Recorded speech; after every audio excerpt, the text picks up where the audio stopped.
Abilene, Kansas. October 1879.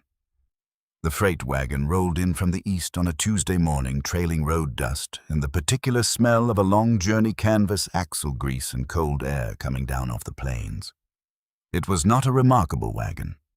It carried dry goods hardware, a crate of window glass packed in straw, and one passenger sitting up on the bench beside the driver with her hands folded in her lap and her eyes already on the town ahead. Her name was Hester Vane. She was 34 years old. She was not small. She had not been small since she was 11 years old and grew 4 inches in a single summer, and she had spent the 23 years since moving through a world that had strong opinions about that fact. She had learned over those 23 years to move through it anyway. 11 months. That was how long it had been since the bank took the farm outside of Hayes. 11 months since she had packed what she could carry into a trunk and walked away from the only piece of ground that had ever belonged to her. 11 months of freight wagons and boarding houses and towns that smelled like this one cattle money and cheap whiskey before 9 in the morning, and the particular arithmetic of a life that kept coming up short, no matter how carefully she ran the numbers. She had not cried since the day she left Hayes. Not once. She had decided, standing in the empty doorway of a house that no longer had her name on the deed, that crying was a thing she could not afford right now. There would be time for it later, when she had somewhere stable enough to stand while she did it. Later had not yet arrived. The wagon stopped in front of Duff's general store. Hester climbed down from the bench the way she always climbed down, carefully, deliberately, without asking for help and without making a performance of not asking. Her boots hit the dirt. The trunk came down after her, lowered by a rope she had tied herself before sunrise, the same knot she used for everything that mattered, tight, functional, not coming loose. She straightened her coat, pulled her shawl up at the collar against the October wind, looked at the street. Abilene was the kind of town that had grown fast and was already starting to show the seams of it. Storefronts painted bright colors that were already peeling a new hotel at the north end that still smelled of fresh lumber. A livery at the south end that had been expanded twice and needed expanding again. The cattle money was real here. So was the certainty that came with it, the way a town looks when it has decided it already knows everything worth knowing. 3 cowboys leaned against the post outside the Silver Spur Saloon across the street. 2 of them looked up when the wagon stopped. The first one elbowed the second. The laughter came fast and loud and carried across the whole width of Main Street. One of them said something that the wind partially took, but the shape of it was clear enough. It was the kind of thing men said when they wanted other men to hear them saying it, not a real observation, just a noise made to establish position the way dogs bark at things that don't concern them. Hester did not flinch. She had heard worse. She had heard worse in towns that looked exactly like this one from men who looked exactly like these men, and she had kept moving every single time, and she was going to keep moving now. She gripped the trunk handle and began dragging it toward the door of Duff's general store. The third cowboy, younger than the others, maybe 20, with a wide freckled face under a battered hat, had tilted back against the post and was not laughing. He was watching her with an expression that was harder to read. Not sympathy, not quite discomfort. Something in between, something that had not yet decided what it was going to be. He looked away first. Hester noted it and kept walking. Inside Duff's general store. The man behind the counter was exactly what the outside of the store had suggested, mid-50s gray mustache, the kind of man who had been standing behind the same counter in the same town for so long that he had started to look like part of the inventory. He glanced up when she came in. The glance lasted a little longer than a glance. Then he looked back down at his ledger. "Help you," he said. It was not warmly done. "My name is Hester Vane," she said. "I've come from Dodge City with 12 handmade quilts, 4 wool riding blankets, and 6 frontier coats. I'm looking to sell or consign. I was told Abilene takes on winter goods before the first hard freeze." George Duff put down his pen and looked at her again. The second look was the one she had grown accustomed to, the slow inventory that started at her face and traveled down and sideways and back up as though the person doing it was calculating something running a private set of numbers that had nothing to do with the goods she was offering. "Who told you that?" he said. A man named Briggs in Dodge City. He said this was the buying store in town. Briggs drinks too much to know what he's talking about. Duff picked his pen back up. I buy dry goods and hardware. I don't take on sewing work. These aren't sewing work, Hester said. She kept her voice level. Level was a skill. She had been practicing it for 11 months. These are winter survival gear. I've been making frontier coats for 5 years. Storm lining, reinforced seams, hidden interior pockets for valuables. The blankets are double woven wool. They will keep a man warm at 30 below. Duff did not look up from his ledger. I don't have the floor space. Hester looked around the store. There was a clear 8-foot stretch along the east wall with nothing on it but an empty barrel and a calendar from 1877. She did not say what she was thinking. There was no point in saying what she was thinking. Is there another merchant in town who handles winter goods? She asked. Webb's dry goods, far end of Maine. Webb's fussy about his inventory. Thank you, Hester said. She turned around and went back to her trunk.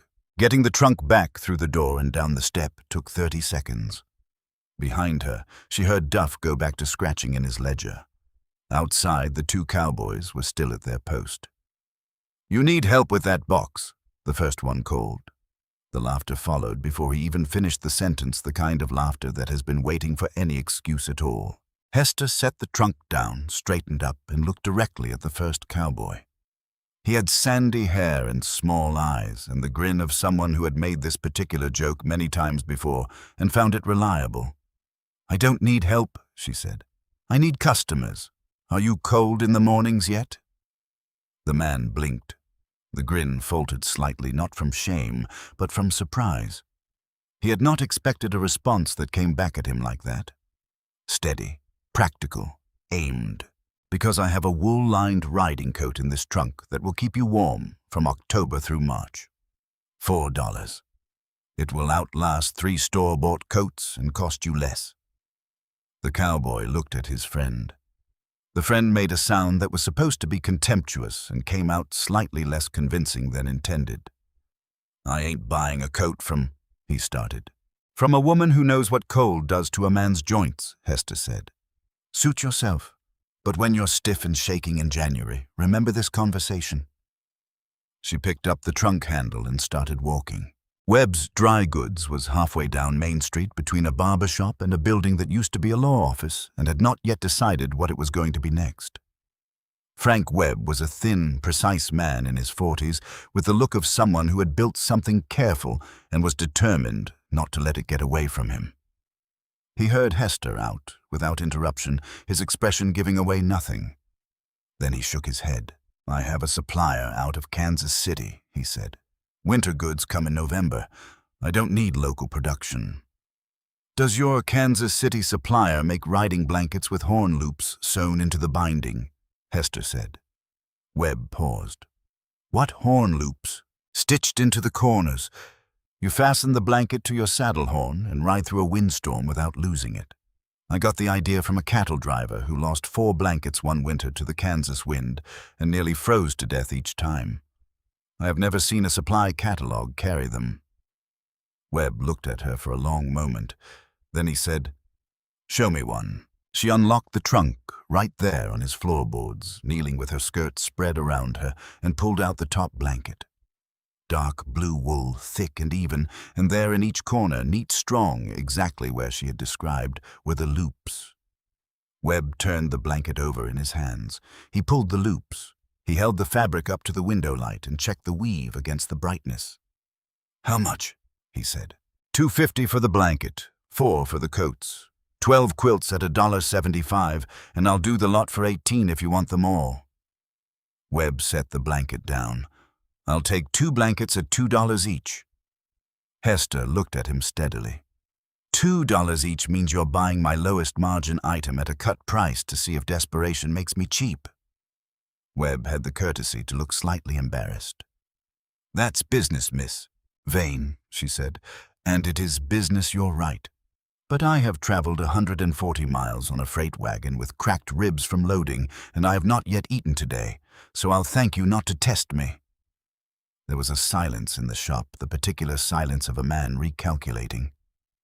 $2.25 each, Webb said finally, and I'll mention your work if anyone asks. Done, Hester said, and I'll leave a coat on consignment. If it sells, you keep 20 cents. She walked out of Webb's dry goods with $4.50 and one coat fewer.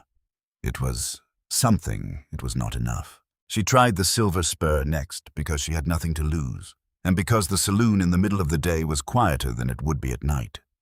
The man behind the bar was Roy Pitt, broad-shouldered, thick forearms, a face like old leather that had seen serious weather, and he looked at her the way a practical man looks at anything that walks through his door. Immediate assessment of whether it was going to make him money or make him trouble. No soliciting, he said before she opened her mouth. I'm not soliciting, Hester said. I'm selling. There's a difference. Your barmen work outside in the cold. So do the men you hire to move barrels. I have coats that will save you a doctor's bill when one of them gets pneumonia in February. I don't pay doctor's bills, Pitt said. I replace men. Then you're a harder man than most. Hester held his gaze. But you've got women working this floor in thin cotton dresses, and the temperature is already dropping 10 degrees at night. If even one of them gets sick, you lose income. I have wool wraps light enough to work in and warm enough to matter. Pitt's expression shifted slightly, something that might have been interest moving behind the practicality. Then the door opened and two men came in from the street, and one of them looked at Hester and said something loud to the other, and the laughter at the bar was immediate and reflexive. Pitt didn't laugh, but he didn't stop it either. Hester stood very still.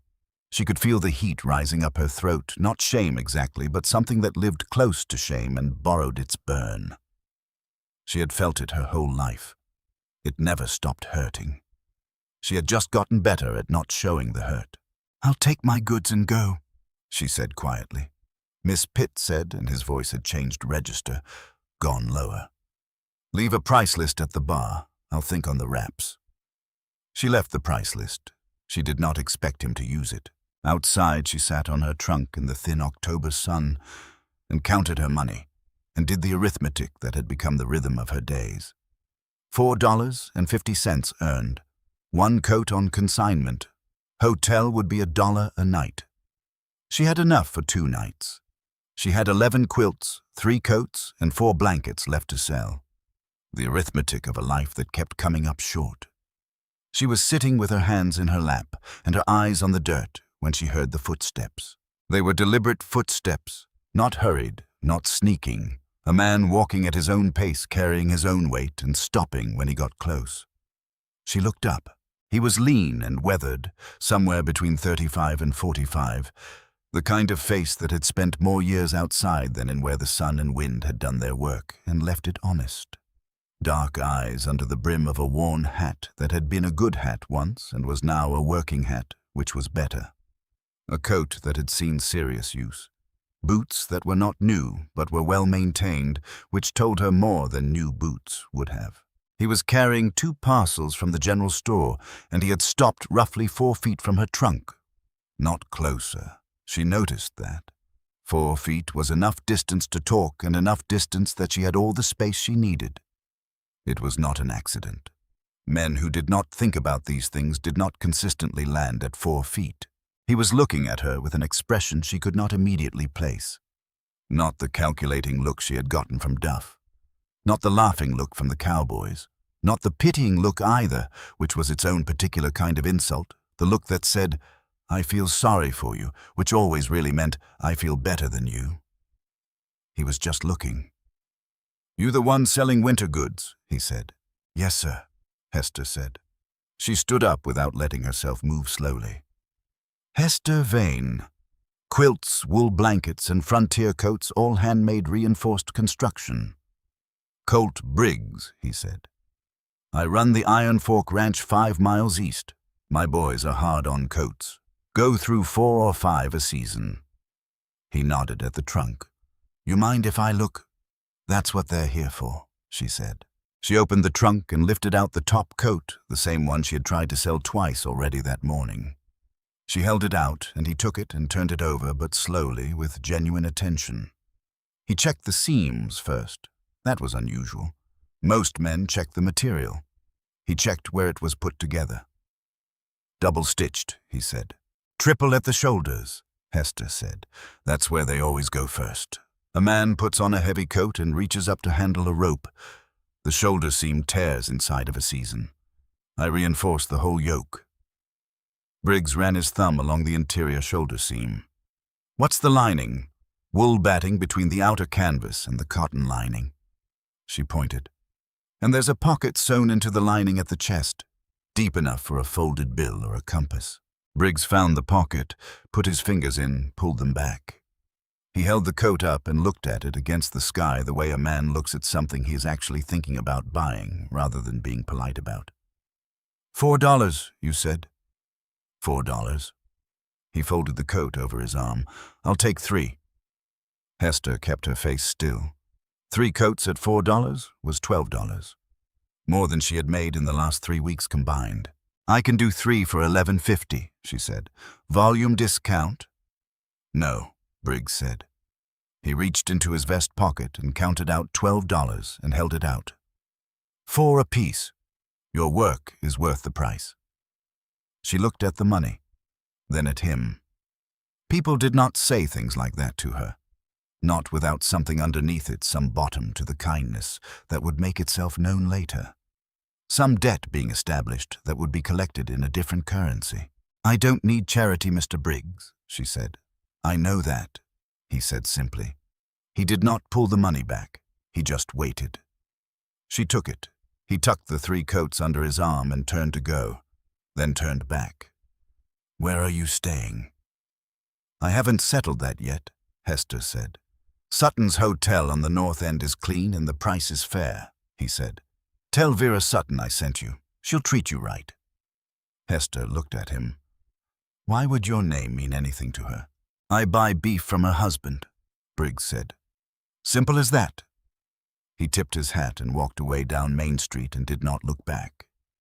Hester stood for a moment with $12 in her hand, and something uncomfortable moving around in her chest, a feeling she did not entirely trust because she had learned that kindness from strangers had a bottom to it more often than not. And the bottom showed itself eventually whether you were looking for it or not. But his eyes had been on the coat. She had watched them, not on her. On the coat. On the seams and the lining and the pocket placement and the work itself. She put the money in the deep pocket she had sewn into her own skirt, the one she had put there for exactly this reason, and picked up her trunk. Vera Sutton was a stout woman in her 50s with iron-gray hair and the unhurried manner of someone who had outlasted several difficult things and come out the other side with her opinions intact and her sentimentality precisely calibrated. When Hester said Colt Briggs had sent her something in Vera's expression, settled, not softened exactly, but became more deliberate, like a door that has been standing ajar, choosing to open properly. $1 a night, Vera said. Meals are extra.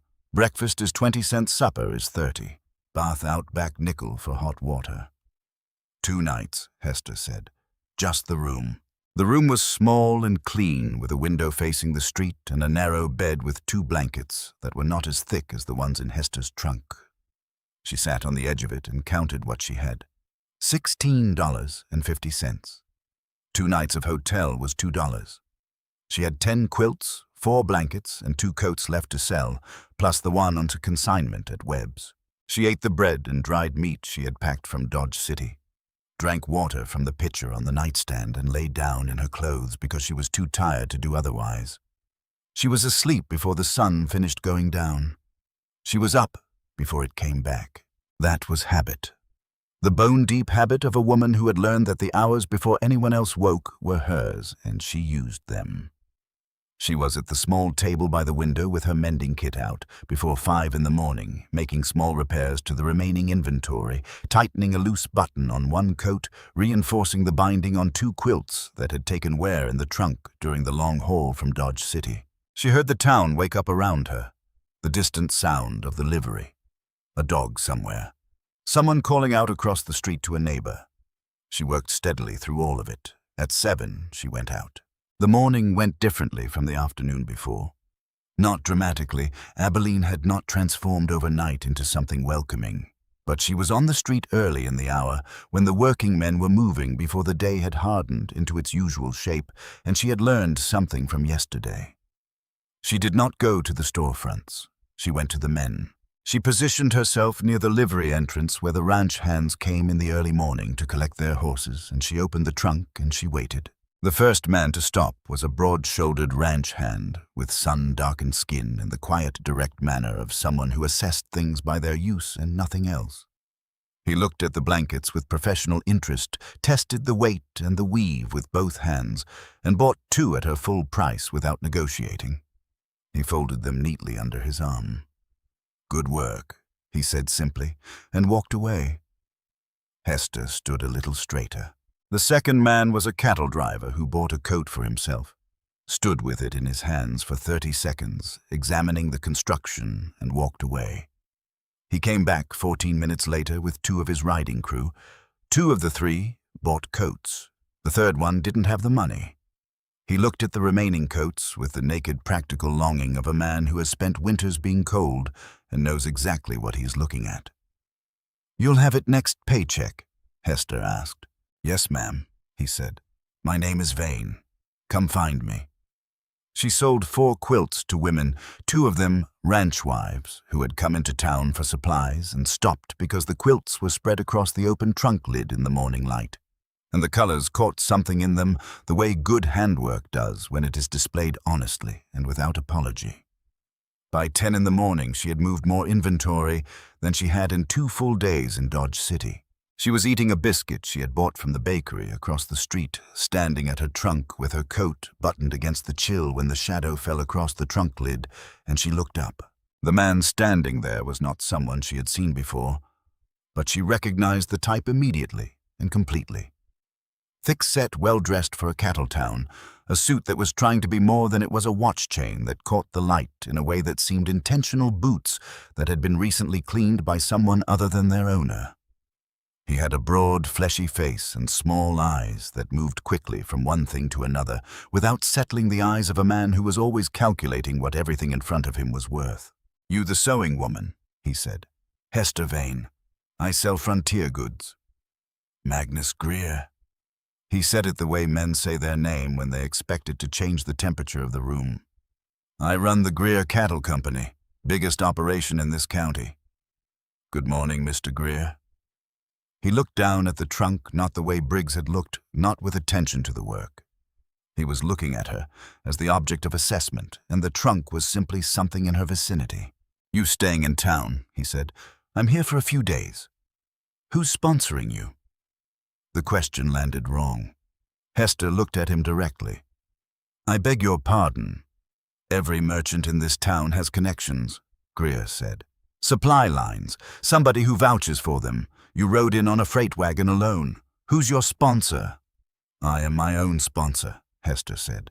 "I make the goods and I sell them. That's the whole of it." Greer smiled. It was not a warm smile. It was the kind of smile that a man uses when he wants you to know he is tolerating you, patient with you even, and isn't that generous of him. A lone woman selling from a trunk. That's a precarious position to be in, Miss Vane. Town like Abilene, a woman needs allies. "I appreciate the counsel," Hester said. "Is there something you'd like to buy?" The smile did not move. He reached down and picked up one of the quilts from the edge of the trunk, not asking permission, just reaching with the casual authority of a man accustomed to handling things that did not belong to him, and turned it in his hands. "Decent work," he said. "I know," Hester said. He set it down. His eyes went back to her face and stayed there a moment longer than any of the previous moments. In that moment, she felt something she had learned to recognize over years of paying attention, not the cruelty of the cowboys outside the saloon, not the cold dismissal of Duff or Webb. Something more calculated than either. Something that was trying to determine what she was useful for before it decided how to proceed. "I'll be seeing you around, Miss Vane," he said, and walked away. Hester watched him go.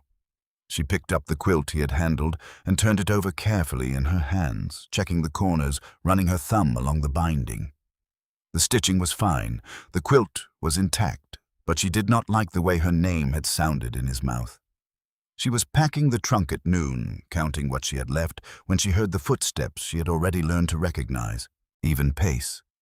Weight carried easy, not performing anything. Colt Briggs. He was alone this time. No parcels.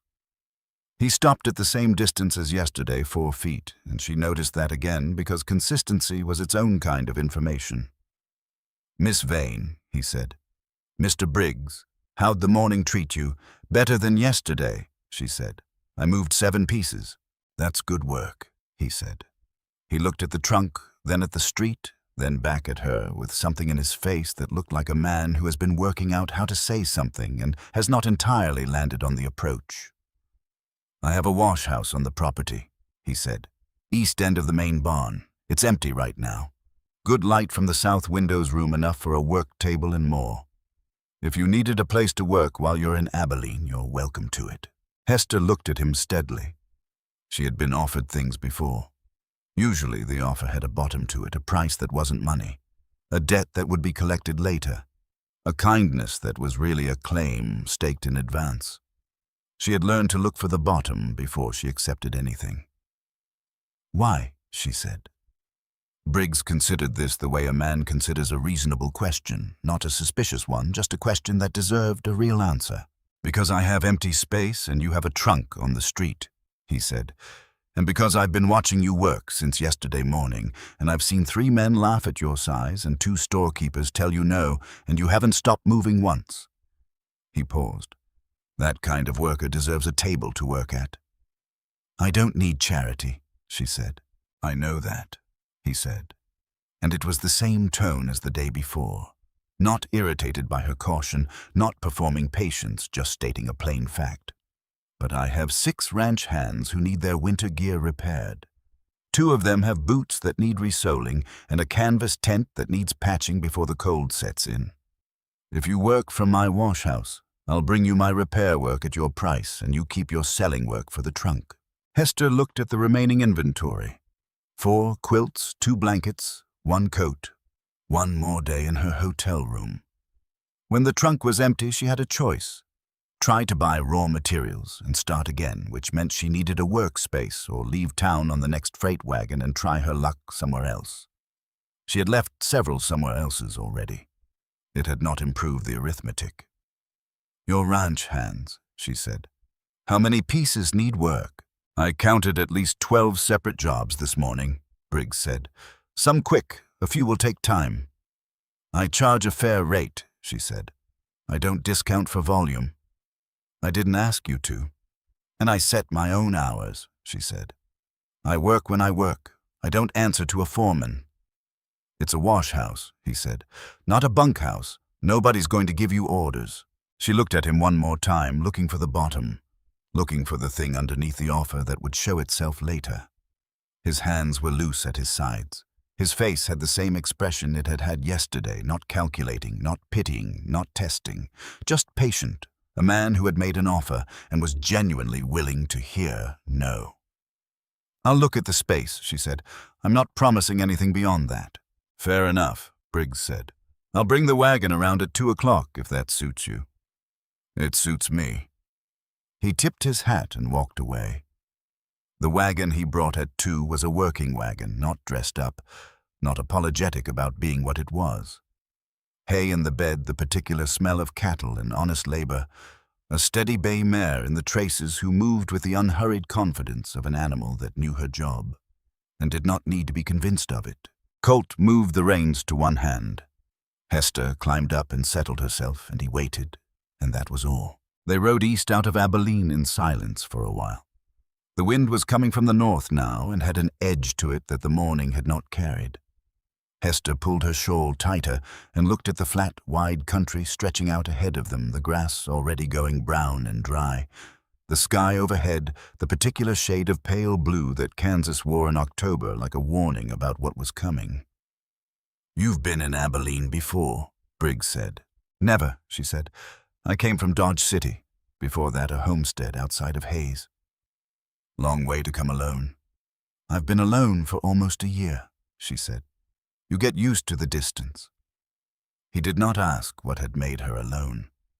She appreciated that more than she could have explained to anyone who had not spent 11 months answering that question in the faces of strangers before they even opened their mouths to say it.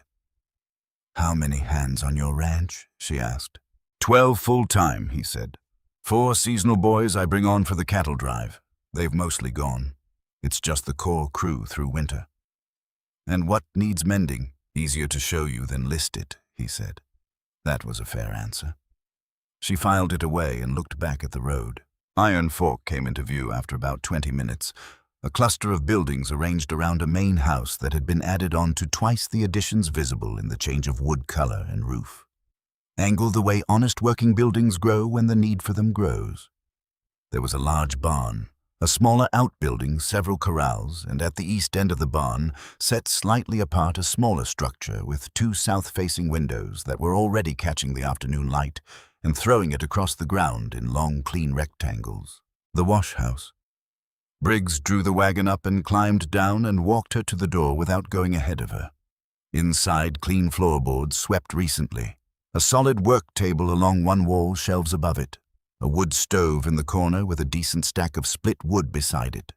2 south-facing windows that would let in good working light until about 4 in the afternoon this time of year. A bar latch on the door. Hester walked the length of it twice with her hands at her sides, the way she assessed spaces not for comfort, but for what work could be done in them. "The stove draws well," she said. "Cleaned the flue in August," Briggs said from the doorway. He had not come in. He was leaning against the frame, watching her assess the space the way she had watched him assess the coat. She noticed he gave her the same thing she had given him: room and attention and no interference. She moved to the north window, ran her fingers along the sill. The weather stripping was new, recently replaced, the wood around it still pale where the old material had been removed. "You fixed this recently," she said.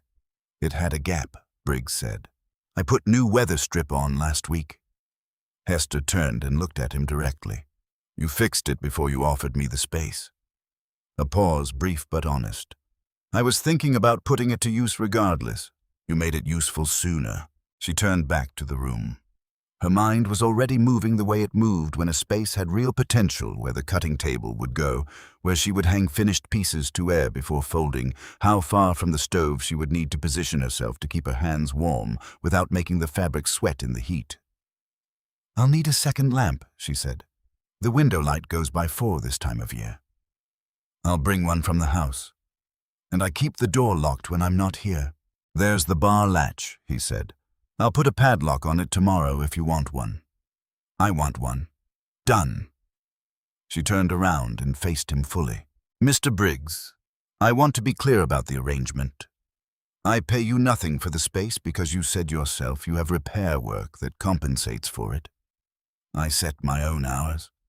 Your men can bring their gear to this door and leave it, and I will have it back to them when it's done. Nobody stands over my work, and nobody questions my prices after we've agreed on them. And if at any point this arrangement stops making sense for either of us, we say so plainly and part without bad feeling."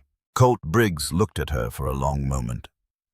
"Miss Vane," he said, "I have shaken hands on worse deals than that in my life and been glad of them." He held out his hand. She shook it.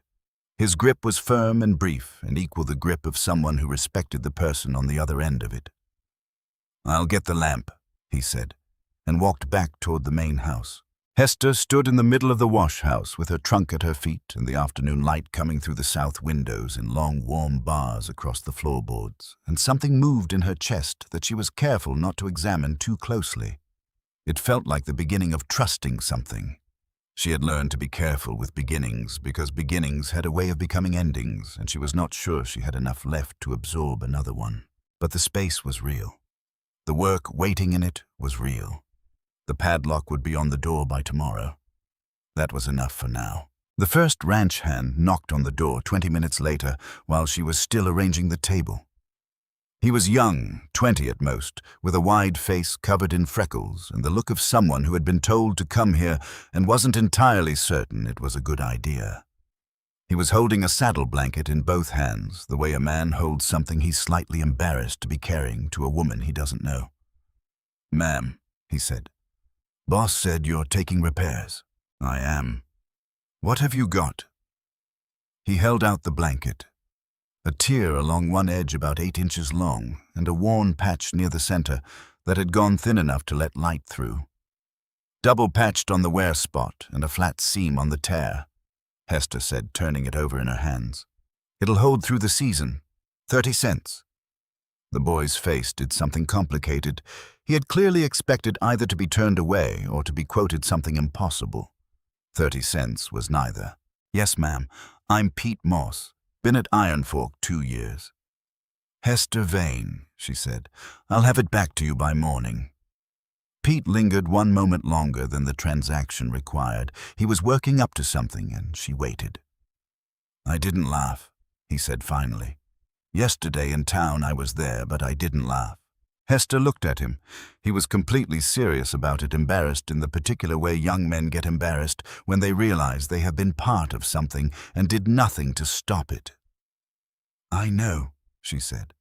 You were the one who looked away. His face went red to the roots of his hair. Bring me your work, she said. That's worth more than an apology. He left. Hester laid the blanket on the table and picked up her thread. By supper time, she had 7 pieces waiting and 2 finished. The ranch hands came one after another through the late afternoon, some sending their items with Pete Moss as an intermediary. Some appearing at the door themselves, most of them quiet about it. A few openly curious, all of them in the process of making up their minds about what to think. Only one gave her trouble. His name was Garrett Pryor, older than the others, with the set expression of a man who had already decided what he thought before he arrived and was not planning to let anything he actually witnessed revise it. He stood in the doorway with a pair of riding gloves that needed resoling and extended them at arm's length the way a man extends something he does not want to carry any closer than necessary. These need fixing, he said. I can see that, Hester said. She held out her hand. He dropped them into her palm from several inches above it, so they fell rather than transferred the gesture of a man who did not want his skin to come within a meaningful distance of hers. Hester looked at the gloves, then up at Garrett Pryor. 15 cents, she said, and the next time you drop something into my hand, like I'm a bucket, I charge you 20. Pryor's jaw tightened. You can't. I can, Hester said. And I did. If you don't like my prices, you're welcome to sew them yourself. He stared at her. She held his gaze without adjusting. Behind him, from somewhere in the yard, Pete Moss made a sound that was carefully not quite a laugh. Pryor turned and walked away without another word. Hester set the gloves on the table, picked up her needle, and went back to work. Colt Briggs brought the lamp at dusk. With it, without ceremony or comment, a plate of supper from the main house, cornbread and bean stew still warm, set on the corner of the table away from her work. He pulled the door half closed behind him, leaving her the lamp and the warmth and the privacy of eating alone. She ate without slowing the work more than necessary. The stew was good, simple, and hot, and made by someone who knew what they were doing. She cleaned the plate with the last piece of cornbread, set it aside, and went back to the gloves. It was the first hot meal someone else had made for her in 11 months. She did not think about that too hard, because thinking about it too hard would cost her something she needed for the work, and the work was what mattered right now. The work was the only thing she had always been able to count on to stay. She worked until the lamp burned low. Then she put down her needle, folded the finished pieces, and looked around the room at the table she had arranged the shelves where she had sorted her thread by weight, the padlock Briggs had promised for tomorrow, already feeling necessary in the way that things feel necessary once you have made a real decision about them. Outside, the Kansas night had settled over Iron Fork, with the particular silence of open country in October, deep and cold and clean, the kind of silence that does not ask anything from you and does not offer anything except itself. She walked back to Sutton's hotel in the dark. She slept without trouble. She had learned over 11 months of uncertain roads not to trust comfort too quickly. Comfort had a way of ending. The rhythm at Iron Fork felt real. Early mornings, finishing pieces at Sutton's, the trunk going out to the livery end of Main Street for 2 hours to catch the ranch traffic afternoons in the wash house where the repair work had grown past the original 12 jobs into something larger. Word had spread among the ranch crews the way useful things spread quietly by recommendation. One man telling another the way men tell each other about a good blacksmith or a farrier who shows up when he says he will. It felt like something she might be allowed to keep. She was careful not to think that too loudly. On the fourth morning, Vera Sutton knocked on her hotel room door before breakfast.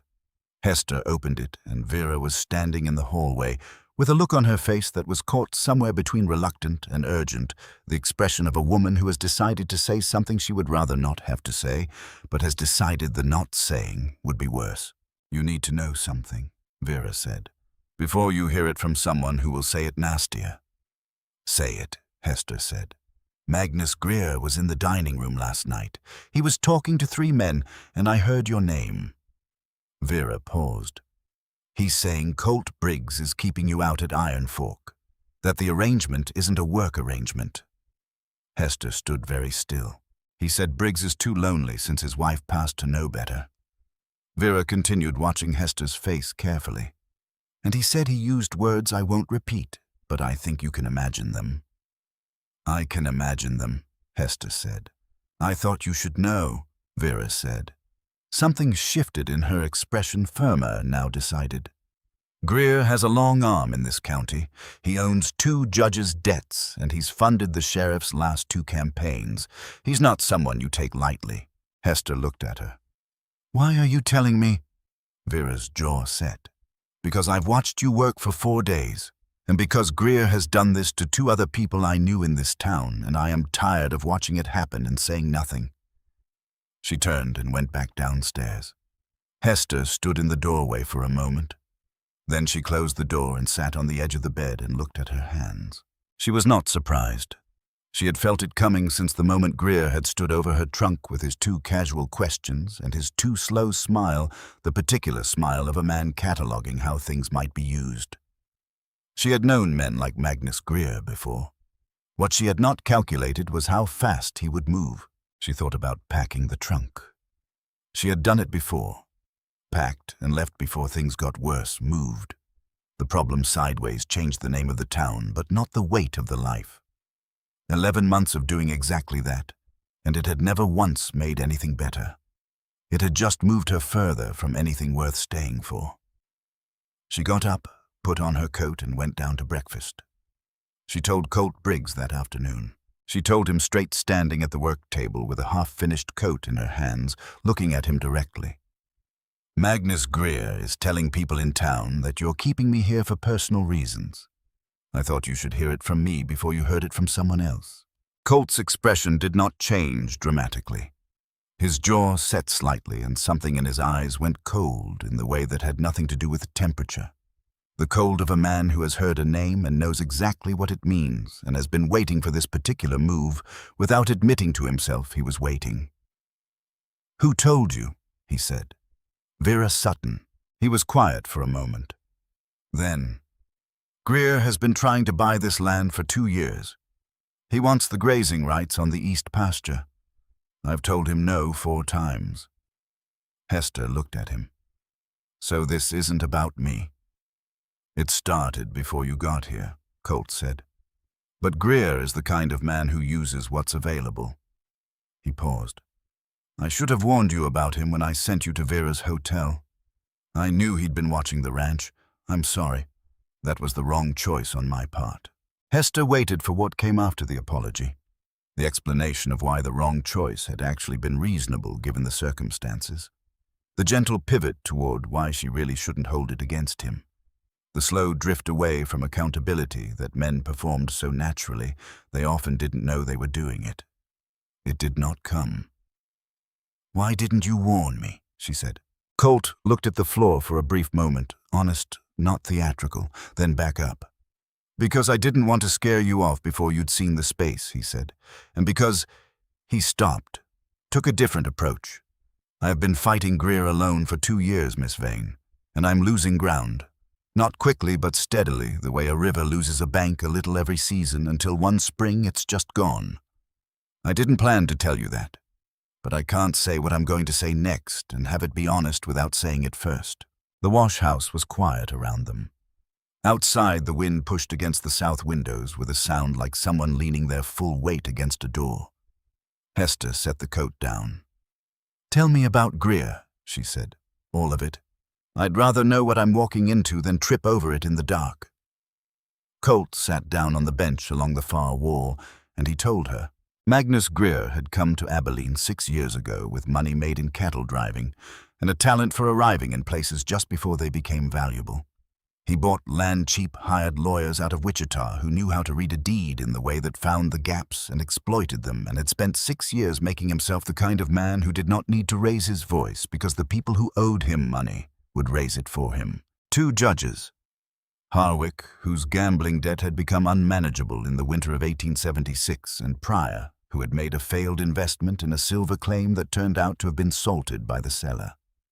Greer had stepped into both situations at the right moment, not loudly, just helpfully, the kind of help that costs nothing at the time and everything later. The sheriff, Dale Pruitt, was not corrupt in any dramatic way.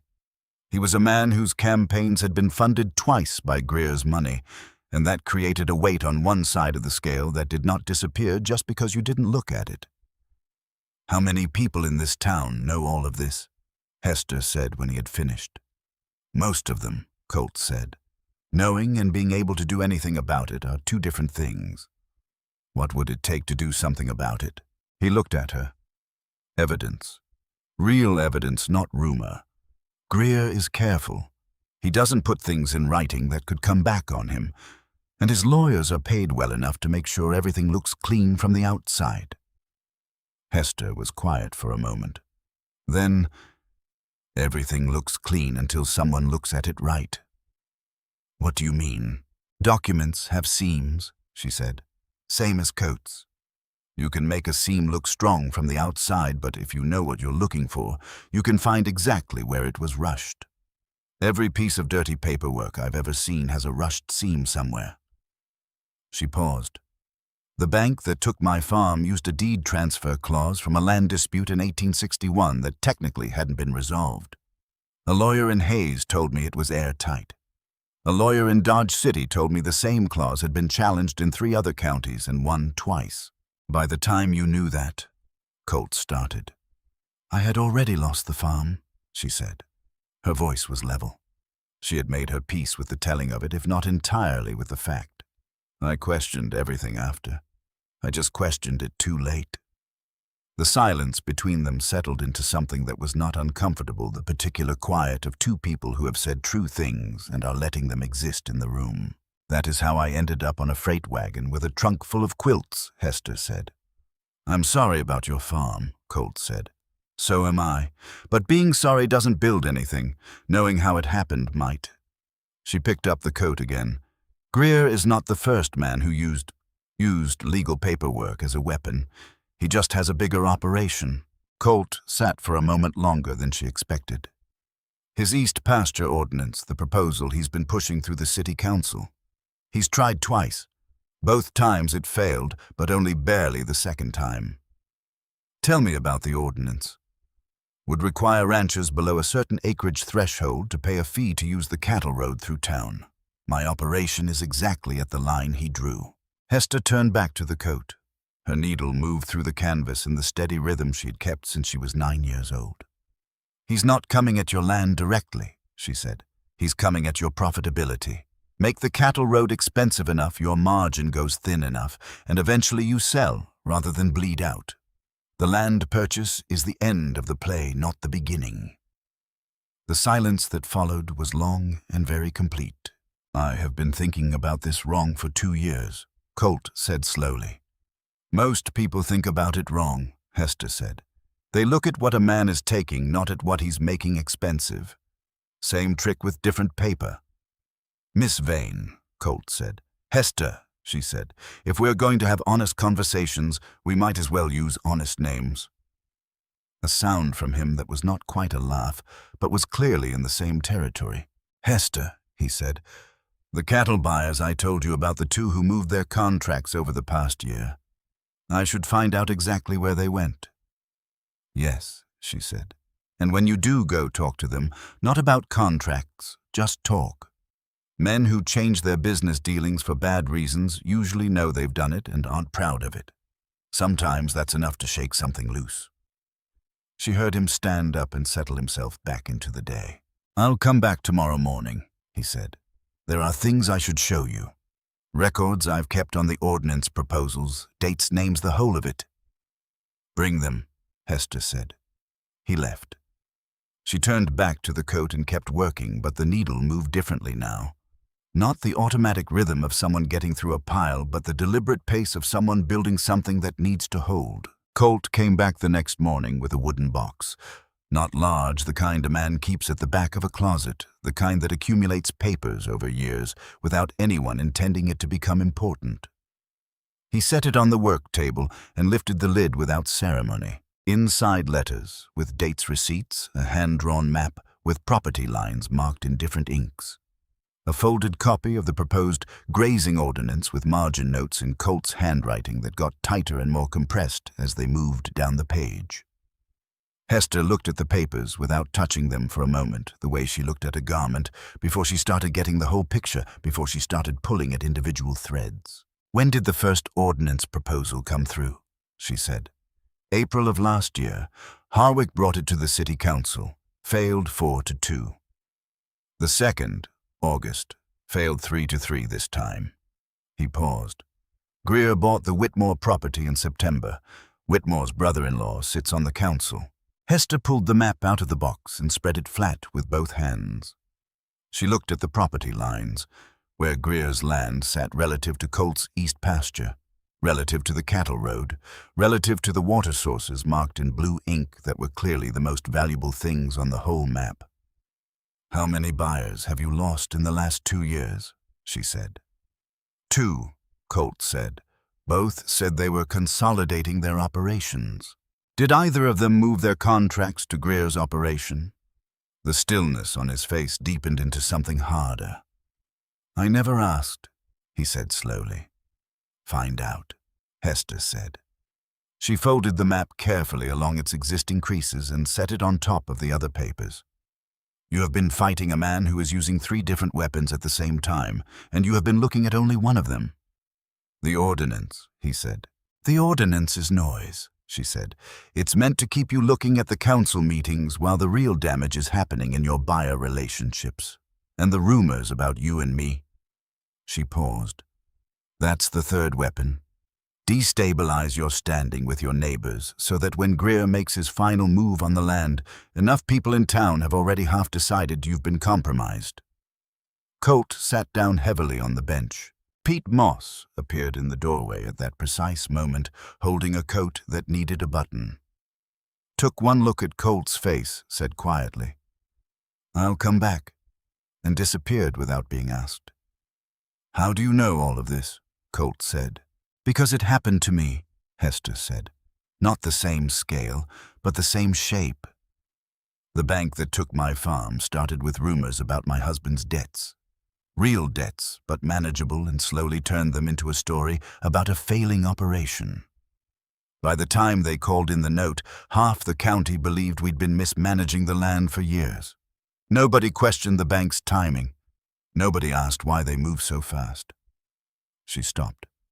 I questioned everything after. I just questioned it too late. Colt was quiet for a long moment, then low and deliberate. Hester, what would you do if this were your fight? She did not answer immediately. Fast answers to serious questions were usually the wrong ones. I'd find out which of your buyers moved to Greer's operation, she said, and I'd go talk to them, because men who change their business dealings for bad reasons usually know what they've done. And sometimes that's enough to shake something loose. She paused. And I would find the other seam. There's always another seam. She found the first one that same afternoon, and she found it by accident. She was in town with the trunk. The last of the morning, selling run When Vera Sutton came out of the hotel with her coat on and a look on her face that said she was going somewhere with a specific purpose and had been waiting for a reason to move. "Walk with me," Vera said. Hester left the trunk at the livery with Pete Moss, who had ridden in behind her and fell into step. "The ordnance meeting is tonight," Vera said without preamble. "Special session. Greer called it." Harwick agreed. "Not advertised. No notice posted. Nothing in the paper. I only know because my husband does bookkeeping for Webb, and Webb sits on the council." Hester kept walking at the same pace. "That's not legal," she said. "A special session requires 3 days posted notice under Kansas municipal law." Vera stopped walking. She looked at Hester. "How do you know that?" "I spent 6 months reading every legal document I could find after I lost my farm," Hester said.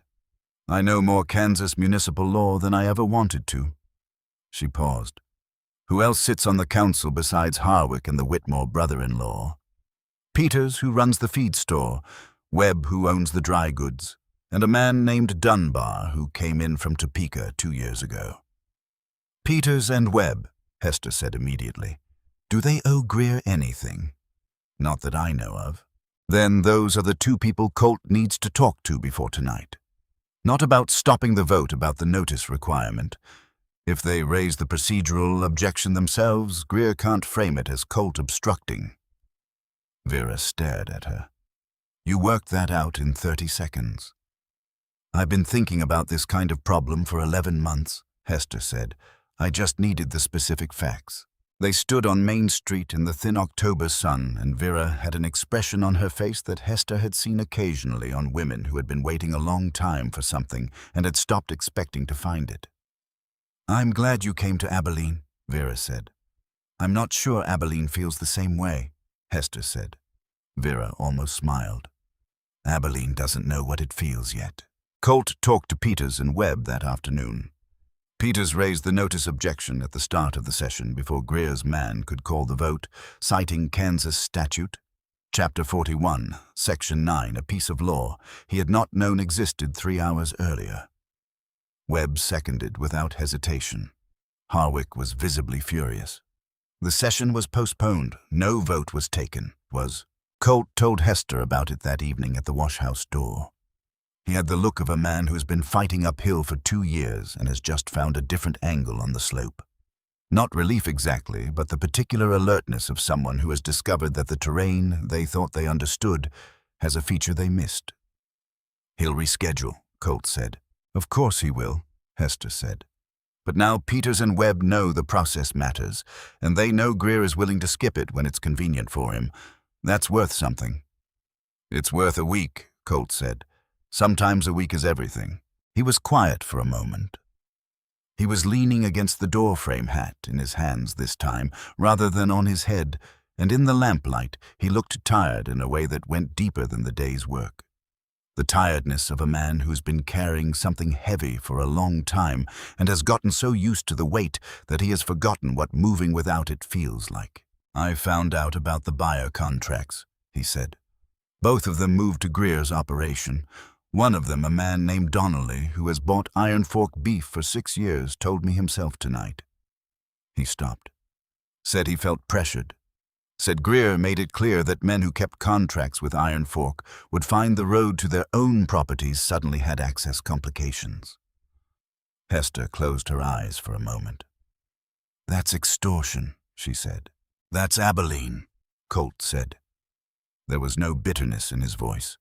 Just the flat, heavy weight of a truth that had been true for too long.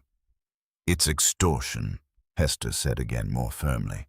"And Donnelly just told you that to your face, which means he's willing to say it to someone else's face if the circumstance is right. That's the beginning of a record, Colt. That's not nothing." He looked at her. The tiredness shifted slightly, not gone, but different. The kind of shift that happens when a man who has been carrying something alone begins to understand that the weight is being shared. He started to say something. She could hear the shape of it in the way he drew breath. "Not yet," she said. Not coldly. Just with the care she applied to things that mattered. "We get through this first." Colt looked at her for a moment, then he nodded once, put his hat on, said good night, and left. She stood in the doorway until she could no longer hear his footsteps on the path back to the main house. 3 days later, Magnus Greer made his real move. It did not come as a rumor, and it did not come through a lawyer or a city council procedure. It came at 5:30 in the morning, when the sky was still the deep gray-black of pre-dawn, and the first birds had not yet started, and Hester heard horses crossing the Iron Fork yard with the particular urgency of horses carrying a purpose rather than just a direction. She was already at the wash house. She came to the door and looked out. 3 horses. 2 riders she did not recognize wearing deputies' badges that caught the thin pre-dawn light. And in front, Sheriff Dale Pruitt, a compact man in his 50s with the look of someone doing a job he had not entirely chosen. Colt came out onto the porch of the main house before the riders reached it.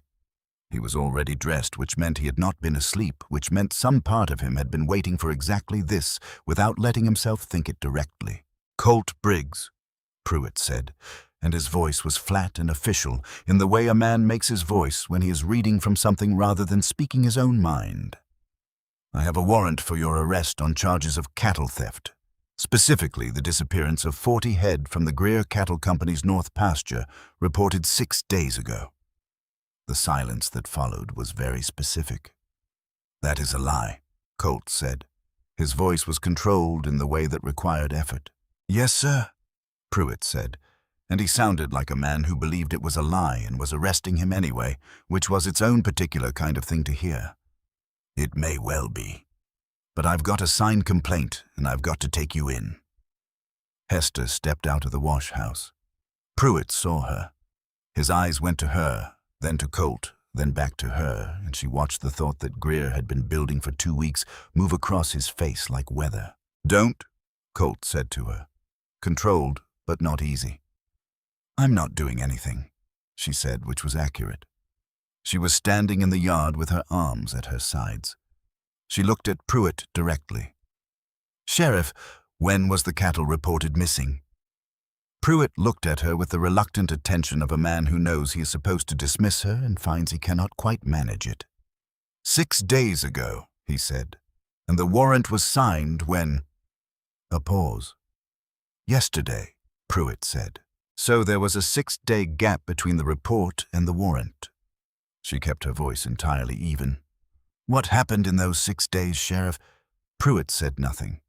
"I'm asking because a man's livelihood is at stake, and I'd like to understand the timeline before it becomes the only timeline anyone looks at." The yard was very quiet. The 2 deputies were watching her with expressions that moved between confused and something that was not quite its opposite. Pete Moss had appeared from the bunkhouse in his coat, with his hat on, sideways, clearly having dressed in a hurry. Pruitt looked at Colt. Something passed between them. Not warmth exactly, but a kind of recognition that men sometimes extend to each other when a situation has gotten away from everyone involved. "I have to take you in," he said, and then, quieter meant for Colt and no one else. "Get a lawyer before noon." Colt handed Pete Moss the barn keys without being asked. "Keep the morning feed on schedule," he said. "Don't let anyone on the East Pasture today." He looked at Hester.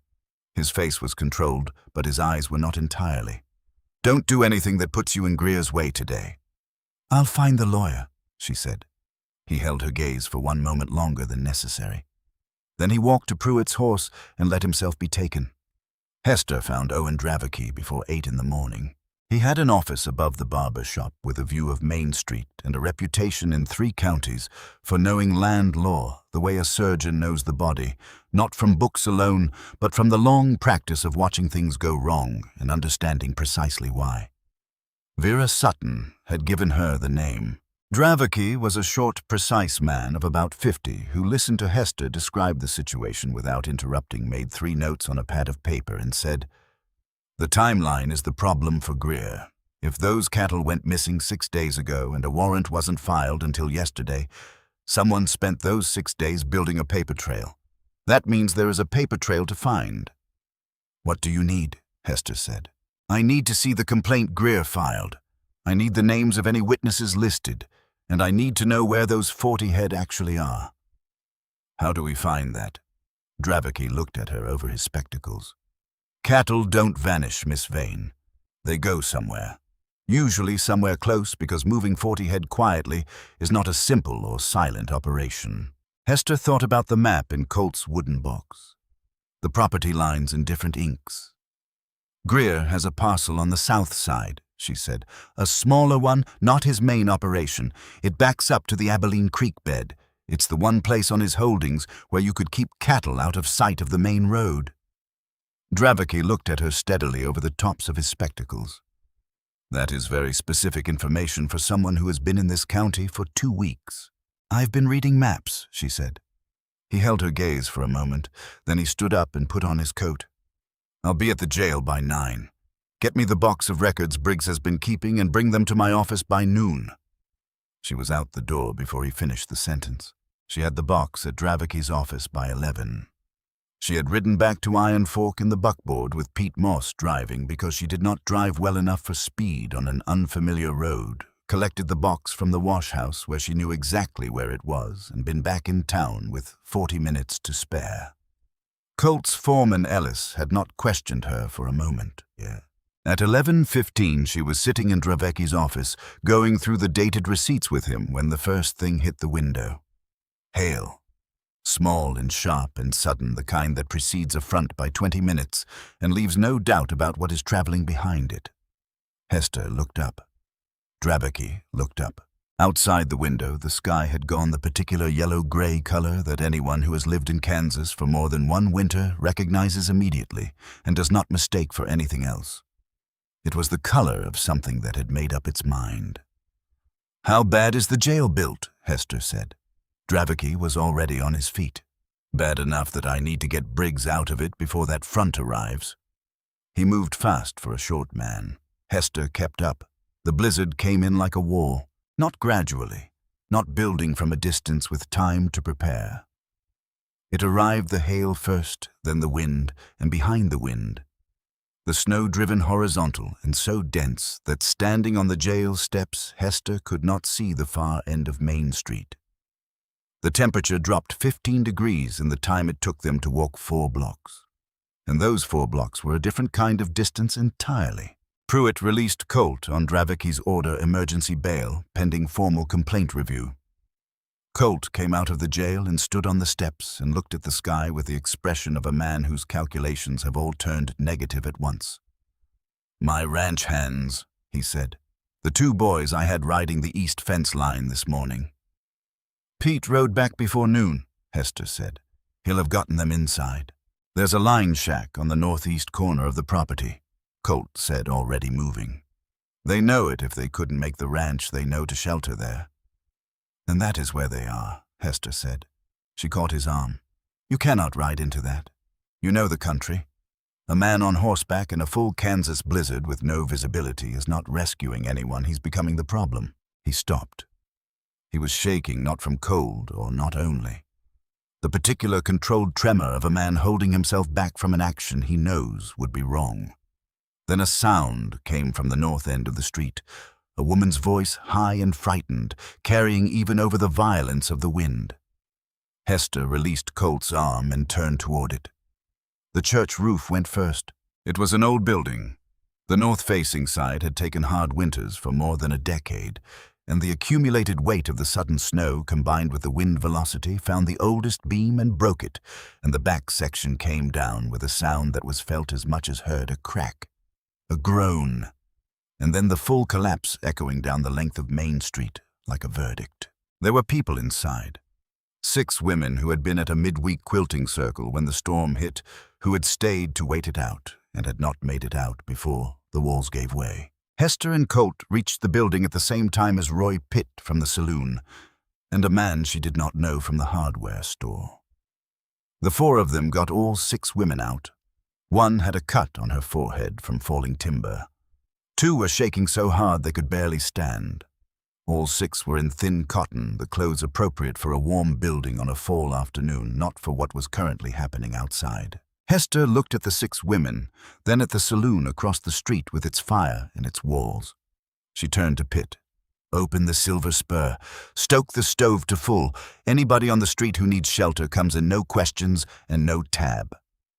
Pitt stared at her. The wind was driving snow at an angle that made standing upright a project.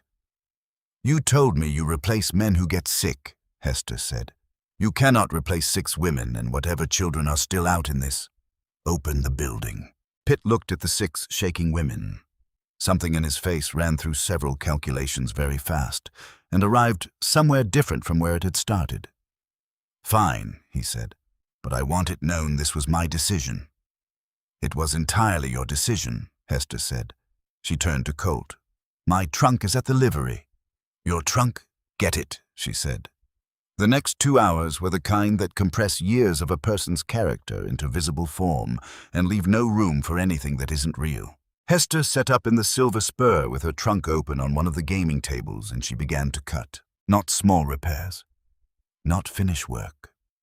She cut the quilts, her best unsold pieces, the ones she had been holding for the right buyer, the ones that represented the most hours and the most careful craft, the ones she had protected across 140 miles of freight road. She cut them into sections and handed the sections to the women around her and said, "Wrap yourselves, then help me wrap whoever comes through that door." Ada Pullman, a tall, spare woman of about 60 who had been at the quilting circle and had the look of someone who had grown up doing hard work and had never developed patience for softness that wasn't earned, picked up a cut section and looked at it. "These are your goods," she said. "They're goods," Hester said. "People are not goods. Wrap yourself and pick up those scissors." Ada picked up the scissors. Within 30 minutes, there were 11 women in the silver spur working from Hester's direction and from their own accumulated knowledge, because women who had lived frontier winters knew exactly what they were doing. They had simply needed someone to start. Colt moved between the saloon and the street, helping guide people in from the storm. He came back once, carrying a child, a girl of about 4. Hat gone coat-soaked through crying, in the particular way of a child who has been frightened past the point of words. He handed her to Hester without a word. Hester wrapped the girl in a quilt section and held her against her chest and said quietly and steadily, "You're all right. You're in out of it. You're all right." The girl stopped crying inside of 20 seconds. Colt watched it happen. Something moved across his face that he did not try to conceal. Then he turned and went back to the door. It was Ada who said the name. She had stopped working just for a moment, and her face had changed in the way faces change when a thought arrives that reorganizes everything else around it. "Sammy Holt," she said, and her voice had changed pitch entirely. "He was picking up flour for his mother at Webb's store. He left before the storm."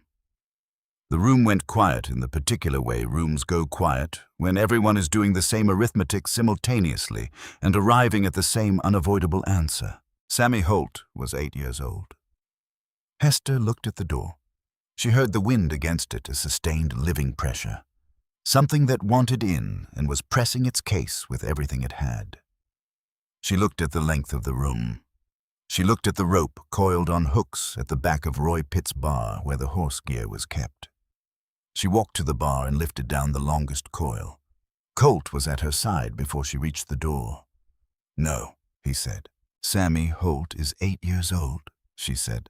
"Hester, you cannot go out in—" "I know what I can do," she said. She looked at him directly. "I need you to hold the other end of this rope. That is what I need from you. Not a discussion, not a negotiation. Hold the rope or get out of my way, because that boy is somewhere between here and Webb's store, and he is 8 years old." The room was completely silent except for the storm pressing on every surface of the building. Colt took the far end of the rope. He tied it to the post at the door base with a knot that was not going anywhere. Then he looked at Hester and said, "I'm going with you." "No," she said, "because if we both go down, nobody pulls us back. Stay at the door. Keep tension on the line." She tied the rope around her own waist with the knot she used for everything that mattered, tight, functional knot coming loose. The same knot she had used to lower her trunk from the freight wagon on the morning she arrived. "Talk to me," she said. "Keep talking so I know the line is live." "What do I say?" he said. and his voice had stripped down to something she recognized as the thing underneath everything else he had been careful not to say since she had arrived at Iron Fork with her trunk and her calloused hands, and her way of looking at things that found the seam in everything. "Anything," she said. "Just keep talking." She opened the door. The storm came in like something that had been waiting specifically for this moment. The cold was not cold in the ordinary sense, it was presence total and immediate, finding every gap in every layer of clothing at once. Her face went numb within seconds. The rope at her waist pulled taut as she moved away from the door, and through 30 feet of braided hemp she felt Colt's hands steady at the other end, constant, unwavering. She could not see more than 4 feet in any direction. She moved by logic. Webb's store was southwest of the saloon, approximately 40 yards. She counted steps. She heard Colt's voice behind her, raised above the wind, doing what she had asked, talking. Keeping the line live, his voice a fixed point in a world that had lost all its other fixed points. At 20 steps, she found Sammy Holt. He had not made it to the open street. He had gotten himself into the gap between the feed store and the barber shop, wedged in there with his knees drawn up and his face buried in his arms, the instinct to find a narrow space, doing exactly what instinct is supposed to do. The gap had broken the worst of the wind. He was cold and soaking through and very frightened, but he was there. Hester crouched down and put her hands on his shoulders. He jolted awake and screamed. "Sammy," she said directly into his ear, loud and steady over the wind. "Sammy Holt, my name is Hester Vane. I have a rope. Hold on to me." He grabbed her coat with both hands, the desperate total grip of a child who has been very frightened for a very long time and has suddenly found something solid enough to hold on to. She stood up with him. He was not a small 8-year-old.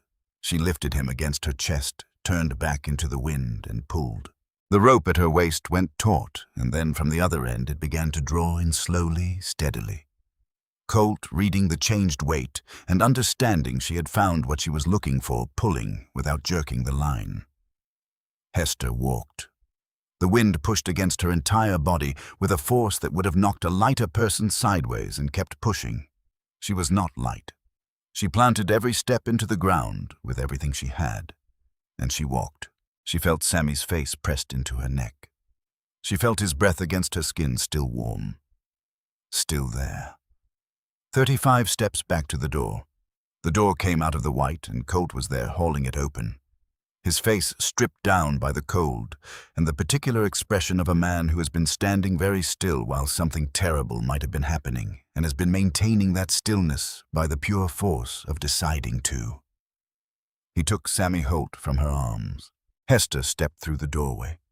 The warmth of the saloon hit her like a physical force, and her legs gave way, not completely, but enough. Ada caught her on one side, and Roy Pitt caught her on the other, and they got her to a chair, and Ada wrapped 3 quilt sections around her at once, with the efficiency of a woman who has been doing the right thing with her hands her entire life, and someone pressed a hot cup into her hands. The room was around her in pieces. Heat coming back into her hands in painful waves. Sammy's voice somewhere nearby calling for his mother.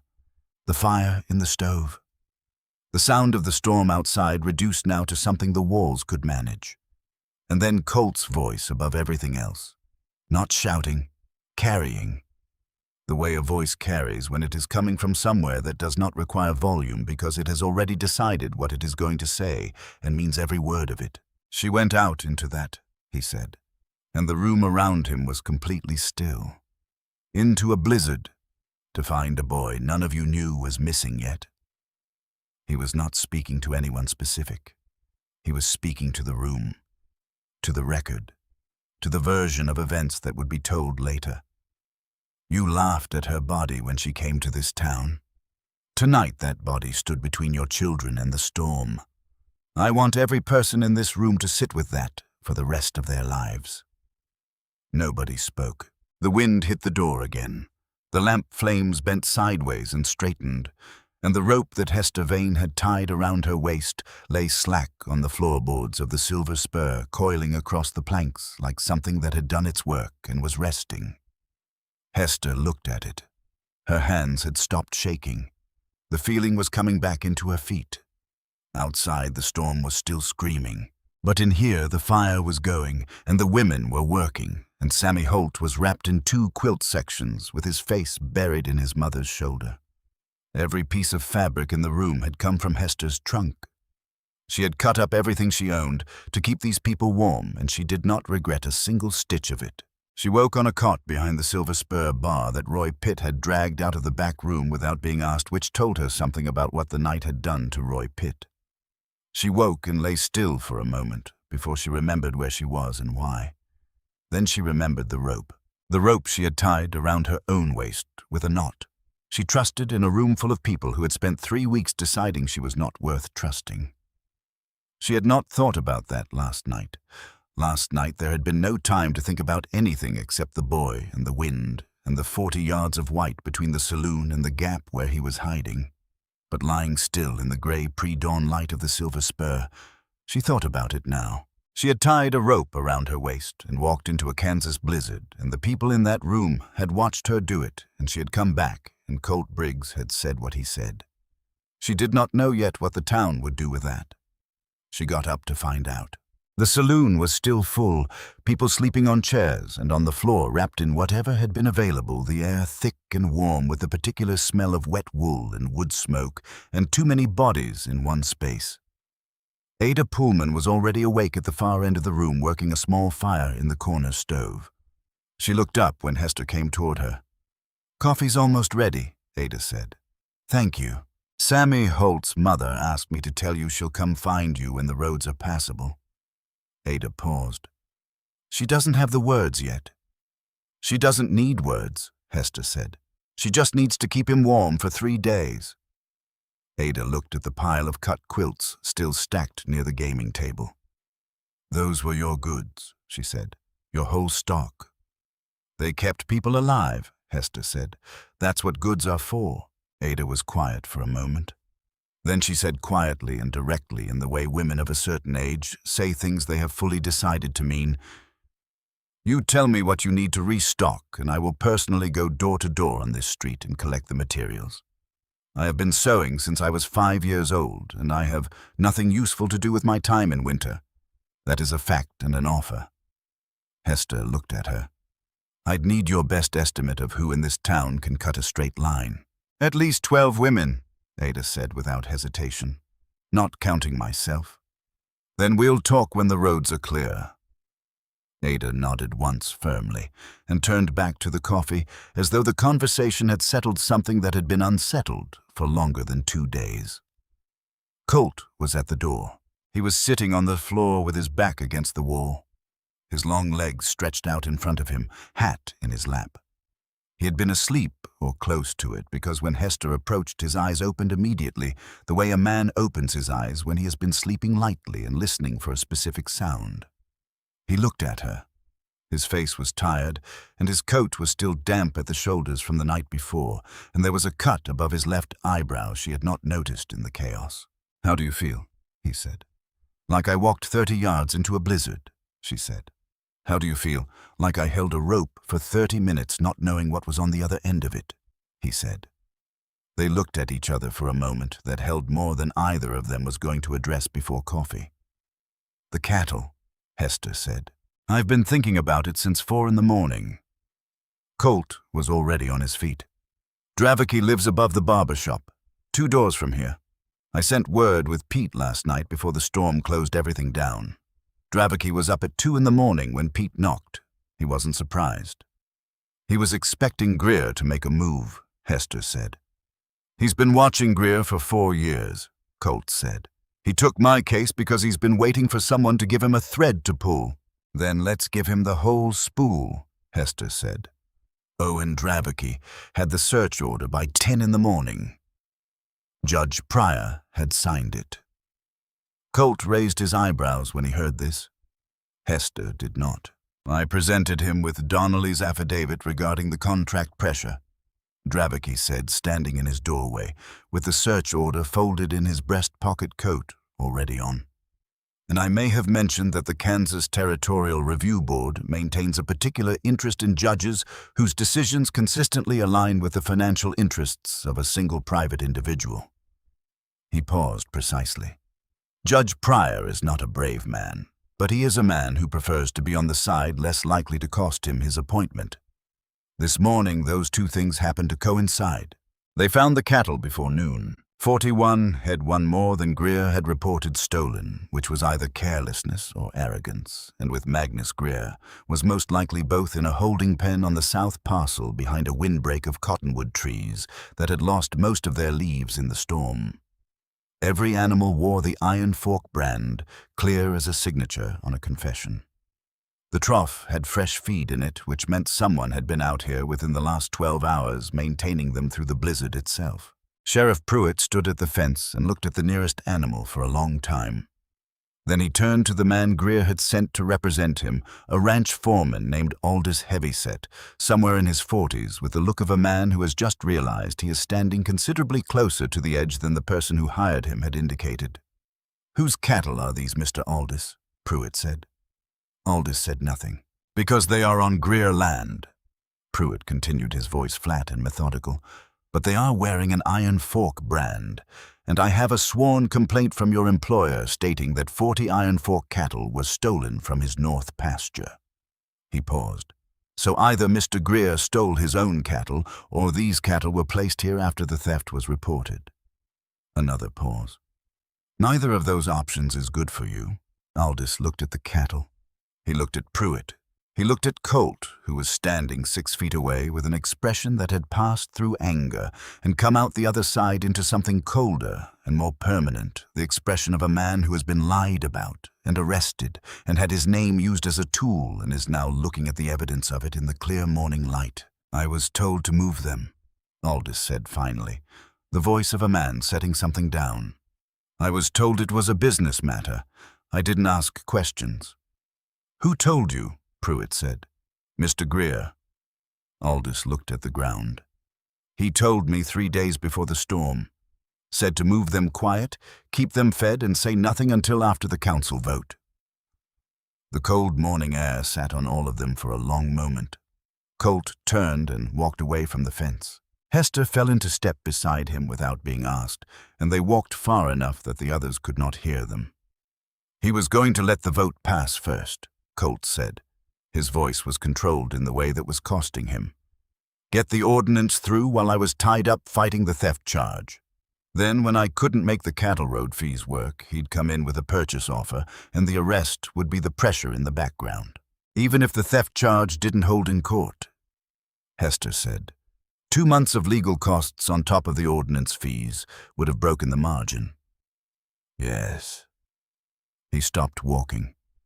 He stood with his back to the holding pen and his hands in his coat pockets and his jaw set and his eyes on the flat, blizzard-scoured country in front of him, the 13 years of work and decisions that had made this ranch and the 2 years of pressure that had been slowly unmaking it. "It's over," Hester said. "Is it?" "Pruitt has the cattle on Greer's land, with a witness who just confessed. Dravaki has the Donnelly affidavit. Aldous gave a full account in front of the sheriff and 4 other people." She paused. "He is not coming back from this." Colt was quiet for a moment. Then, "I've been fighting him alone for 2 years. And you came to town 3 weeks ago with a trunk of quilts and found every seam in 6 days." "I came to town with nothing," Hester said. "I was looking hard because I had nothing else to look with." "That's not why," he said. She looked at him.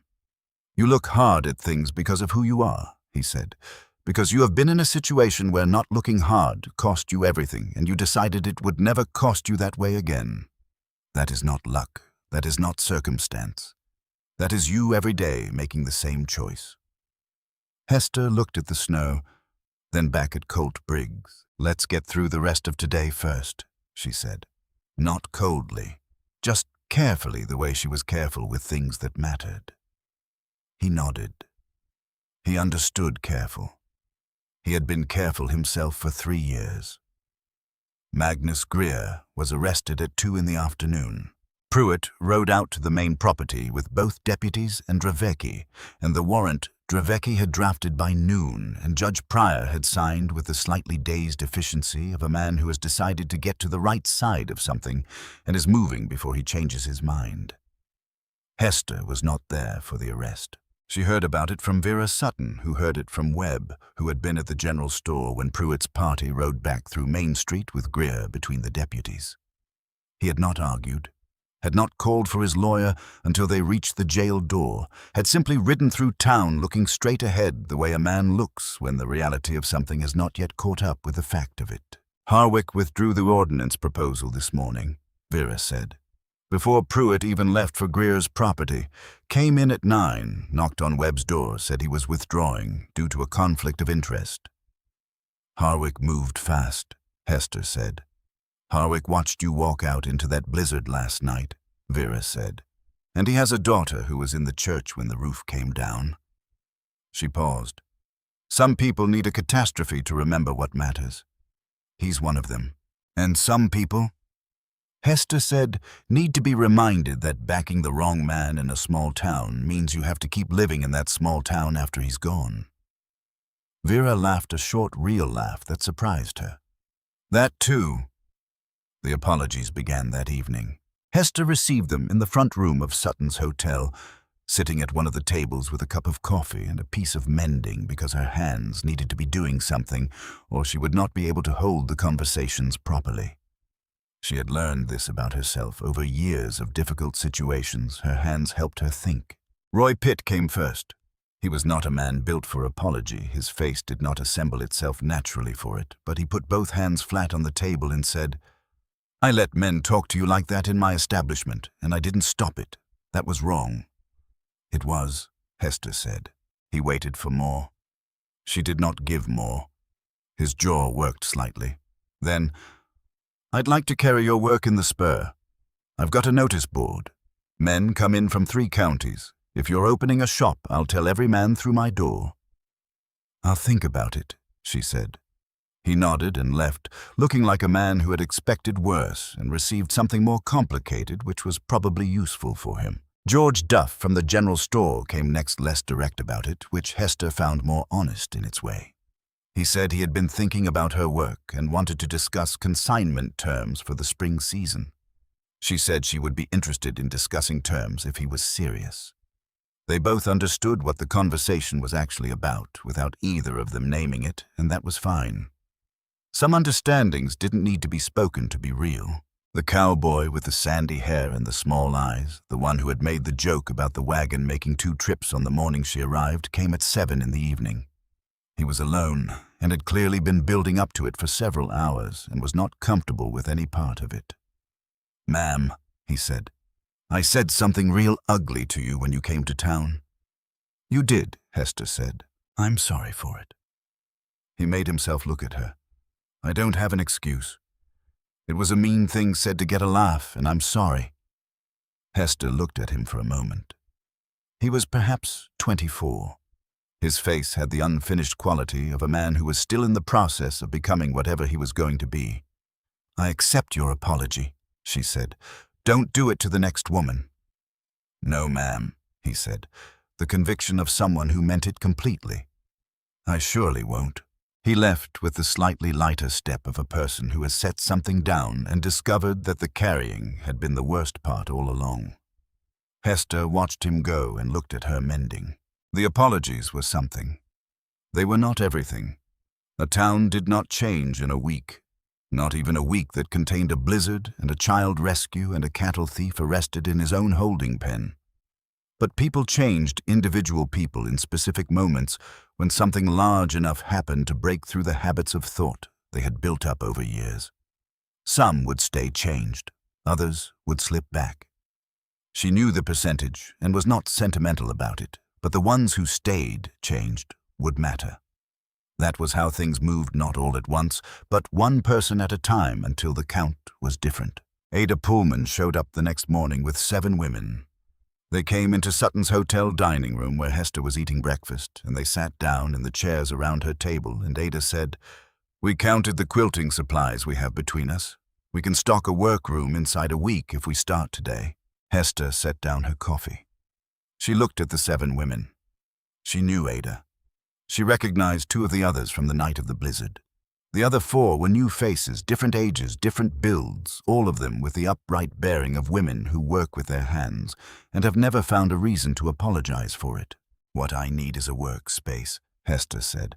"Not a borrowed wash house, a room in town with proper light and a lockable door, and enough table space for 8 women to work at the same time.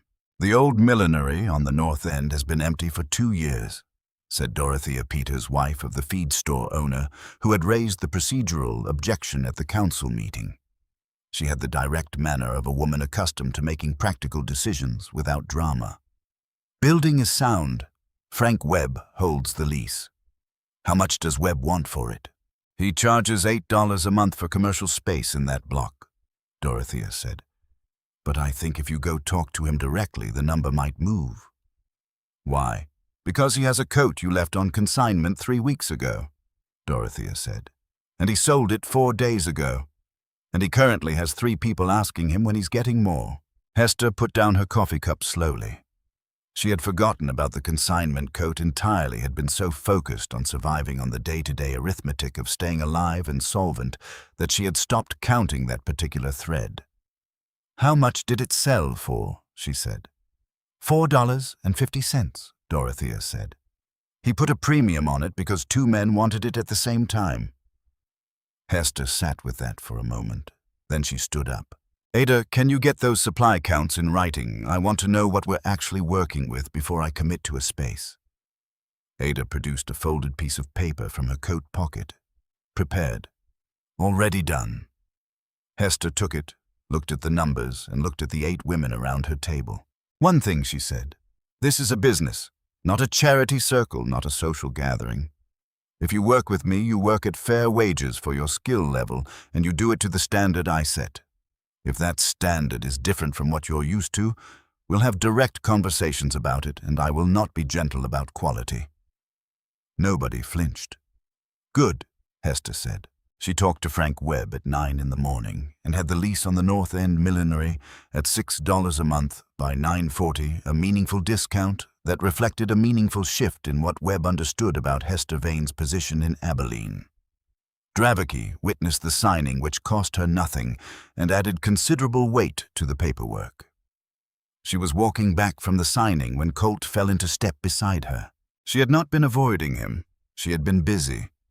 She was honest enough with herself to know that busy and avoiding were different things, and that for the past 2 days she had been both. "I heard about the space," he said. "News moves fast in small towns. Always has." He walked with her at her pace, not ahead, not behind. The street was busy with post-storm cleanup men with shovels. A wagon moving debris, the particular industry of a town, putting itself back together after something that had tested it and found it mostly intact. "Hester," he said, "I want to say something, and I'd like you to let me finish before you tell me not yet." She glanced at him sideways. "Go ahead."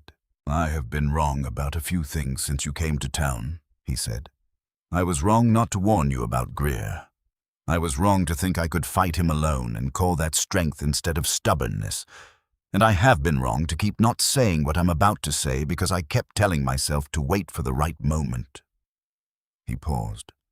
"I have come to understand that I was waiting for permission I was never going to give myself." He looked at her directly.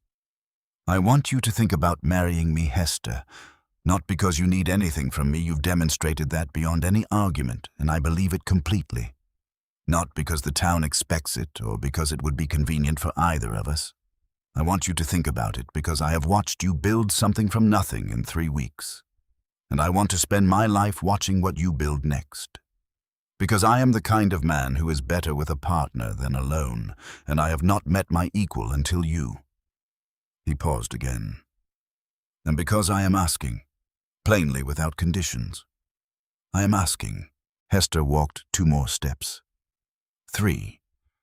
"That is the most honest thing anyone has said to me in a long time," she said. "I've had some practice lately," he said. She almost smiled. "I'm not easy to be close to," she said. "I set high standards and I say what I think, and I don't adjust either of those things for comfort." "I know," he said. "I've been watching. And you still want to stand next to me." "I want to be in the same town," he said. "Same street, same room when circumstances allow. That's as far as I'm thinking right now." She looked at him. He was telling the truth. She had gotten good at reading the difference between the truth and the performance of the truth, and this was the truth. "Then keep standing there," she said.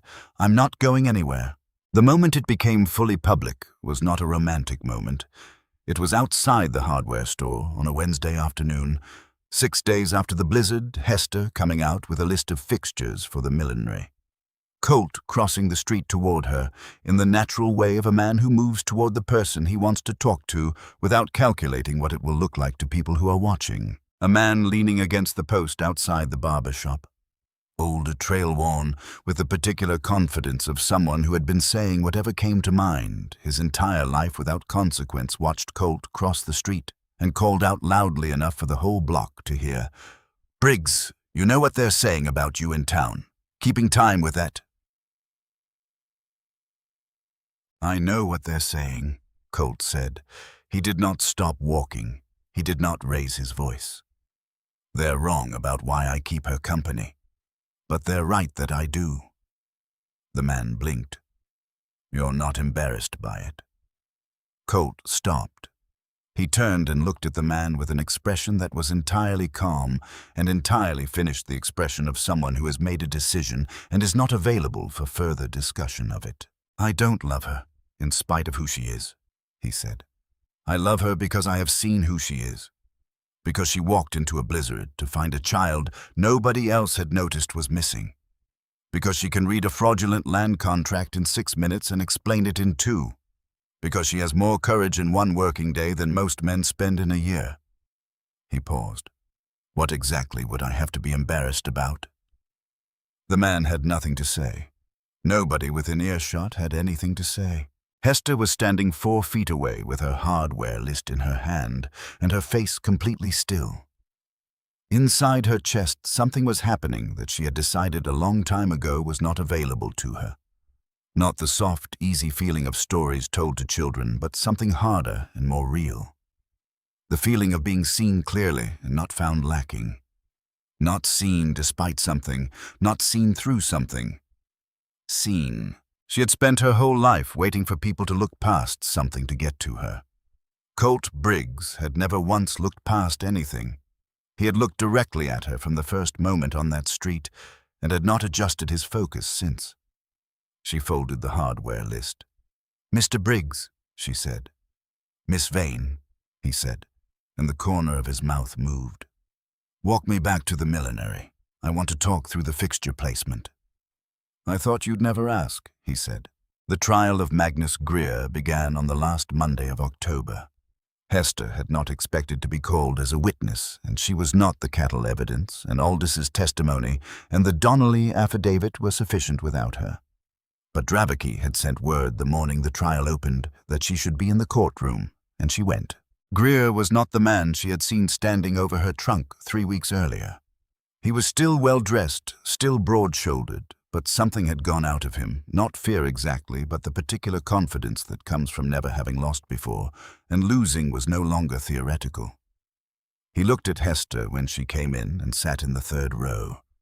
He looked at her for a long moment with the expression of a man taking inventory of what had cost him. Then he looked away. She kept her eyes forward. Dravecki's opening argument was precise and devastating in the way that arguments built on dates and signatures and 4 years of patient assembly tend to be. Greer's lawyer from Wichita was skilled and expensive and working with fundamentally bad material, and the jury, 12 men who had spent the blizzard night in the Silver Spur hearing about Magnus Greer while his stolen cattle were being maintained through the storm on his own property, were not a sympathetic audience by any available measure. The twist came on the 2nd day. Greer took the stand himself. His own lawyer visibly tightened when his client stood up without warning. And Greer, with the particular audacity of a man who had nothing left to lose and habits of manipulation too deep to set aside even now, looked at the jury and said that yes, the cattle had been moved, but not by his order. They had been moved by Aldous acting on his own initiative and by Quilts foreman Ellis, who had been on Greer's private payroll for the last 2 years. The courtroom went very still. Colt, sitting 2 rows behind Hester, did not move. She turned and looked at him. His face was absolutely controlled. His right hand, resting on his knee, had closed into a fist. Dravecki was on his feet in 4 seconds. The defense had had 3 weeks to produce any documentation of this claim and had produced none.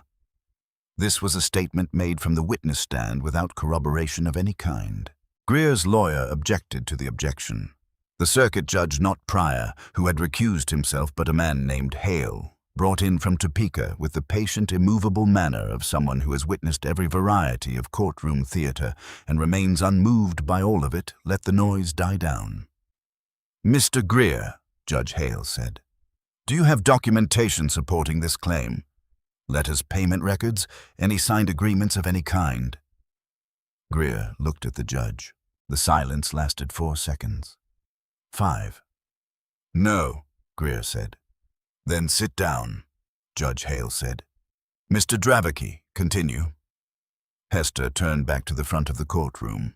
Beside her, Ada, who had simply appeared in the gallery that morning without explanation and without apology, exhaled slowly. "He tried to take Colt's foreman down with him," Ada said under her breath. "He always had a backup target," Hester said, equally quiet. "That's what men like him do. When the main plan fails, they burn whatever's next to them on the way down." The jury took 3 hours. Magnus Greer was convicted of cattle theft fraud and conspiracy to obstruct a municipal proceeding. The sentence was 18 months at Leavenworth, plus a fine representing 60% of the value of the Iron Fork cattle and all associated legal costs. As Greer was led out, he passed the row where Hester was sitting. He looked at her.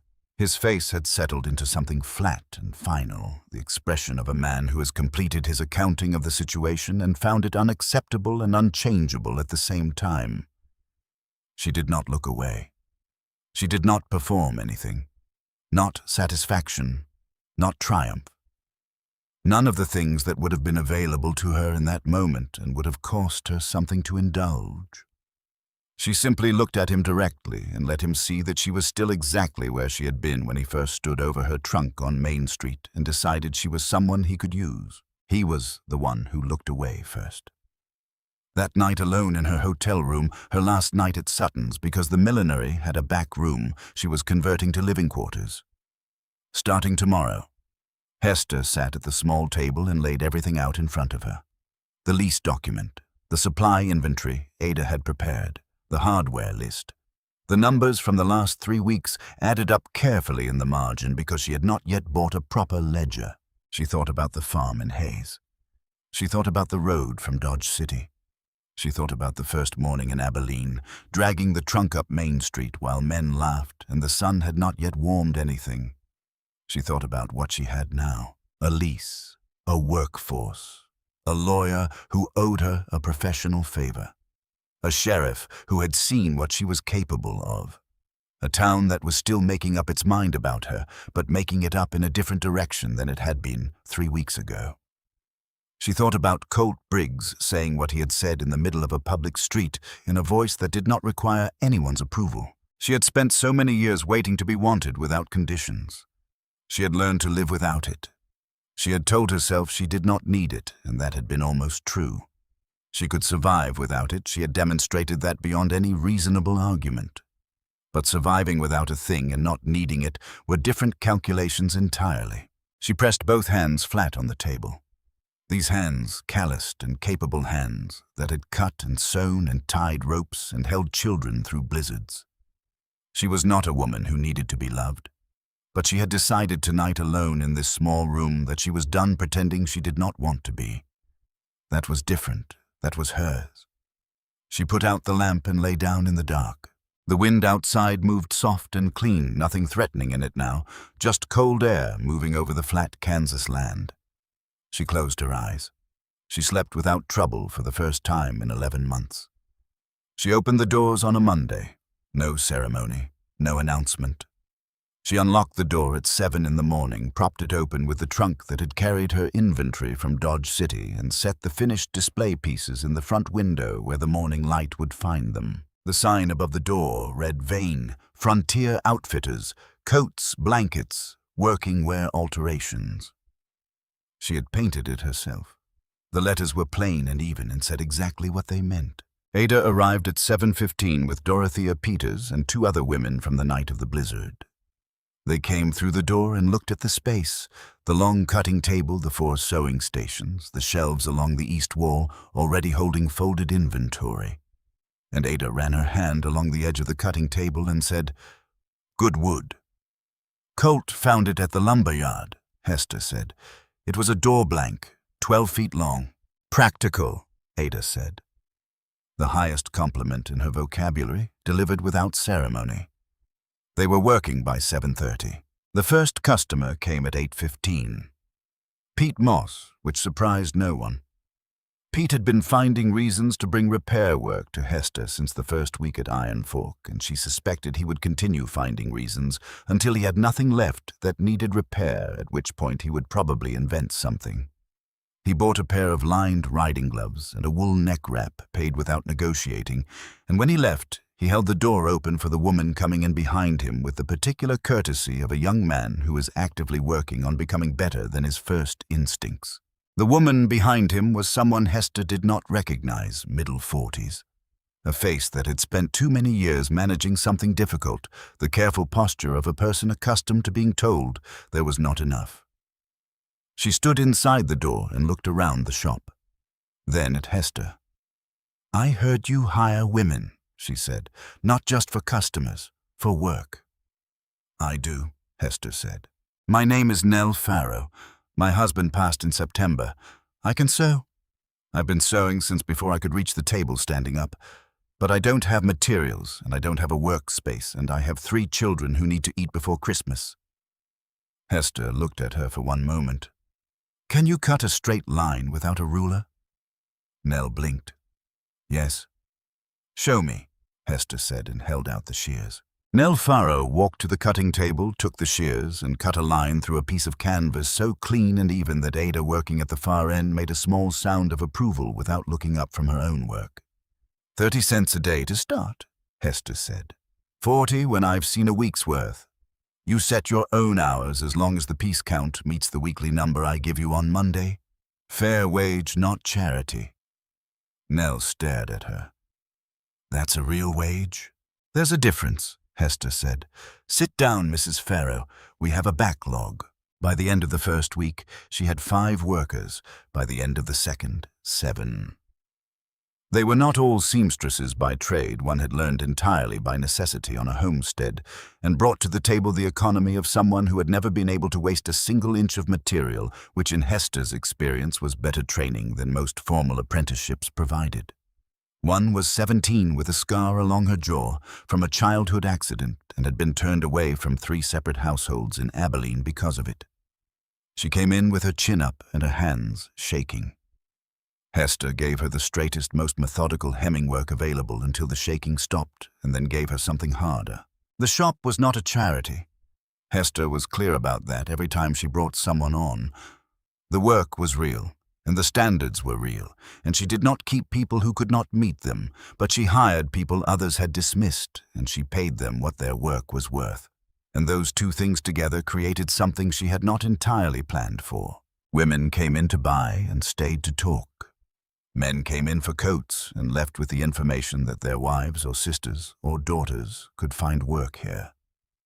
The back room, which Hester had converted to her own living quarters, but which had grown too full of workers during the noon hour to function as anything but a gathering space, became a place where women sat and talked about things they did not talk about elsewhere. Hester had not engineered this.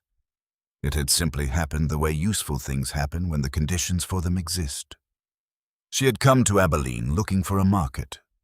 She had found something larger than a market.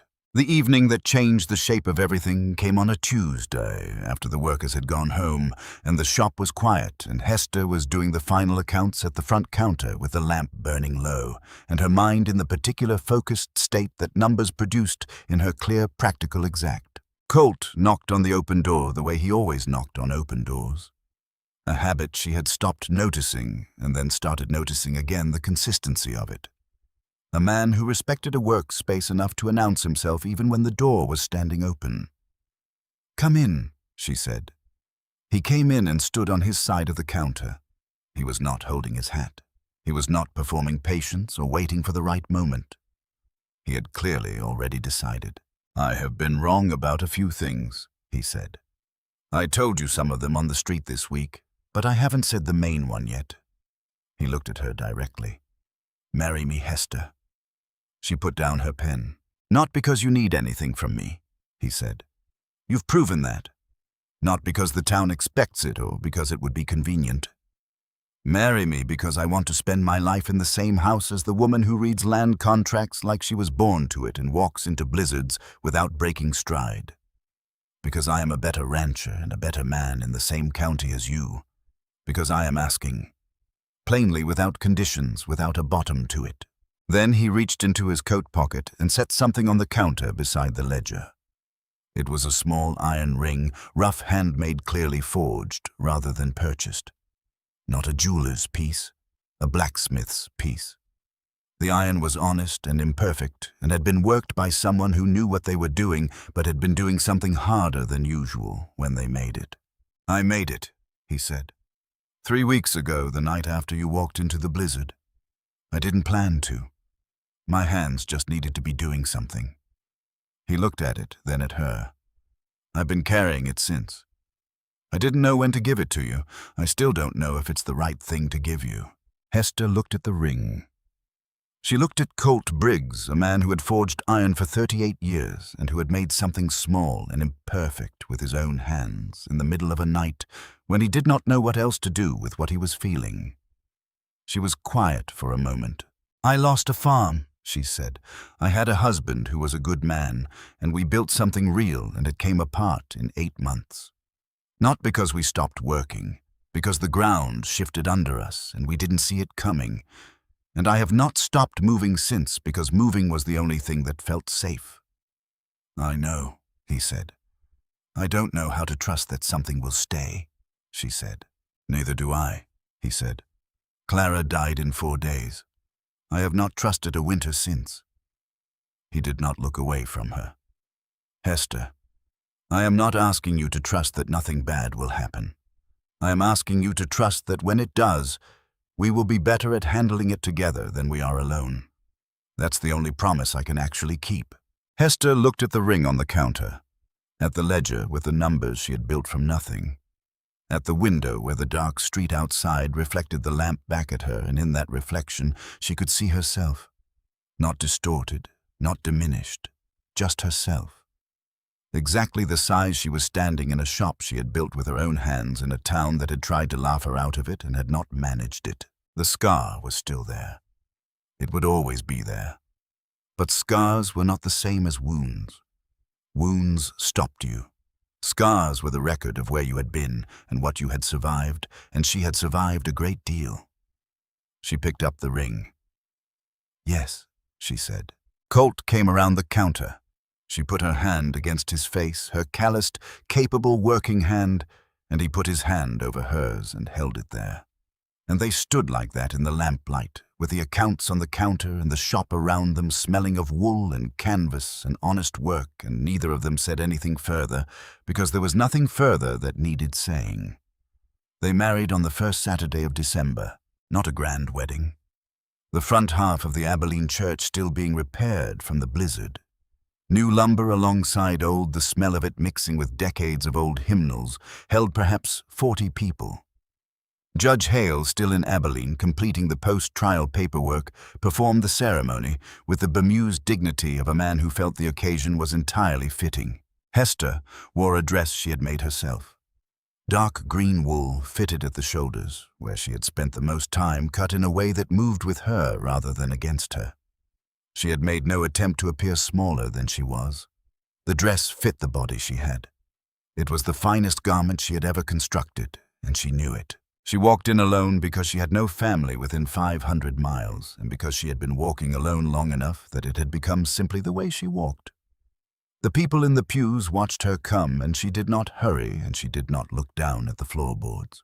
Colt was at the front in a suit that fit properly across the shoulders. She had fitted it herself 2 weeks prior and told him directly that the original cut needed taking in, and he had stood still and let her work without a word of complaint. He watched her walk toward him, and his face did the thing it did, that steady, complete attention that was his version of intensity. Quiet rather than loud, but total. When Judge Hale said the words, Roy Pitt in the third row started clapping before the sentence was finished. Ada Pullman was already crying quickly and without apology, handkerchief already out.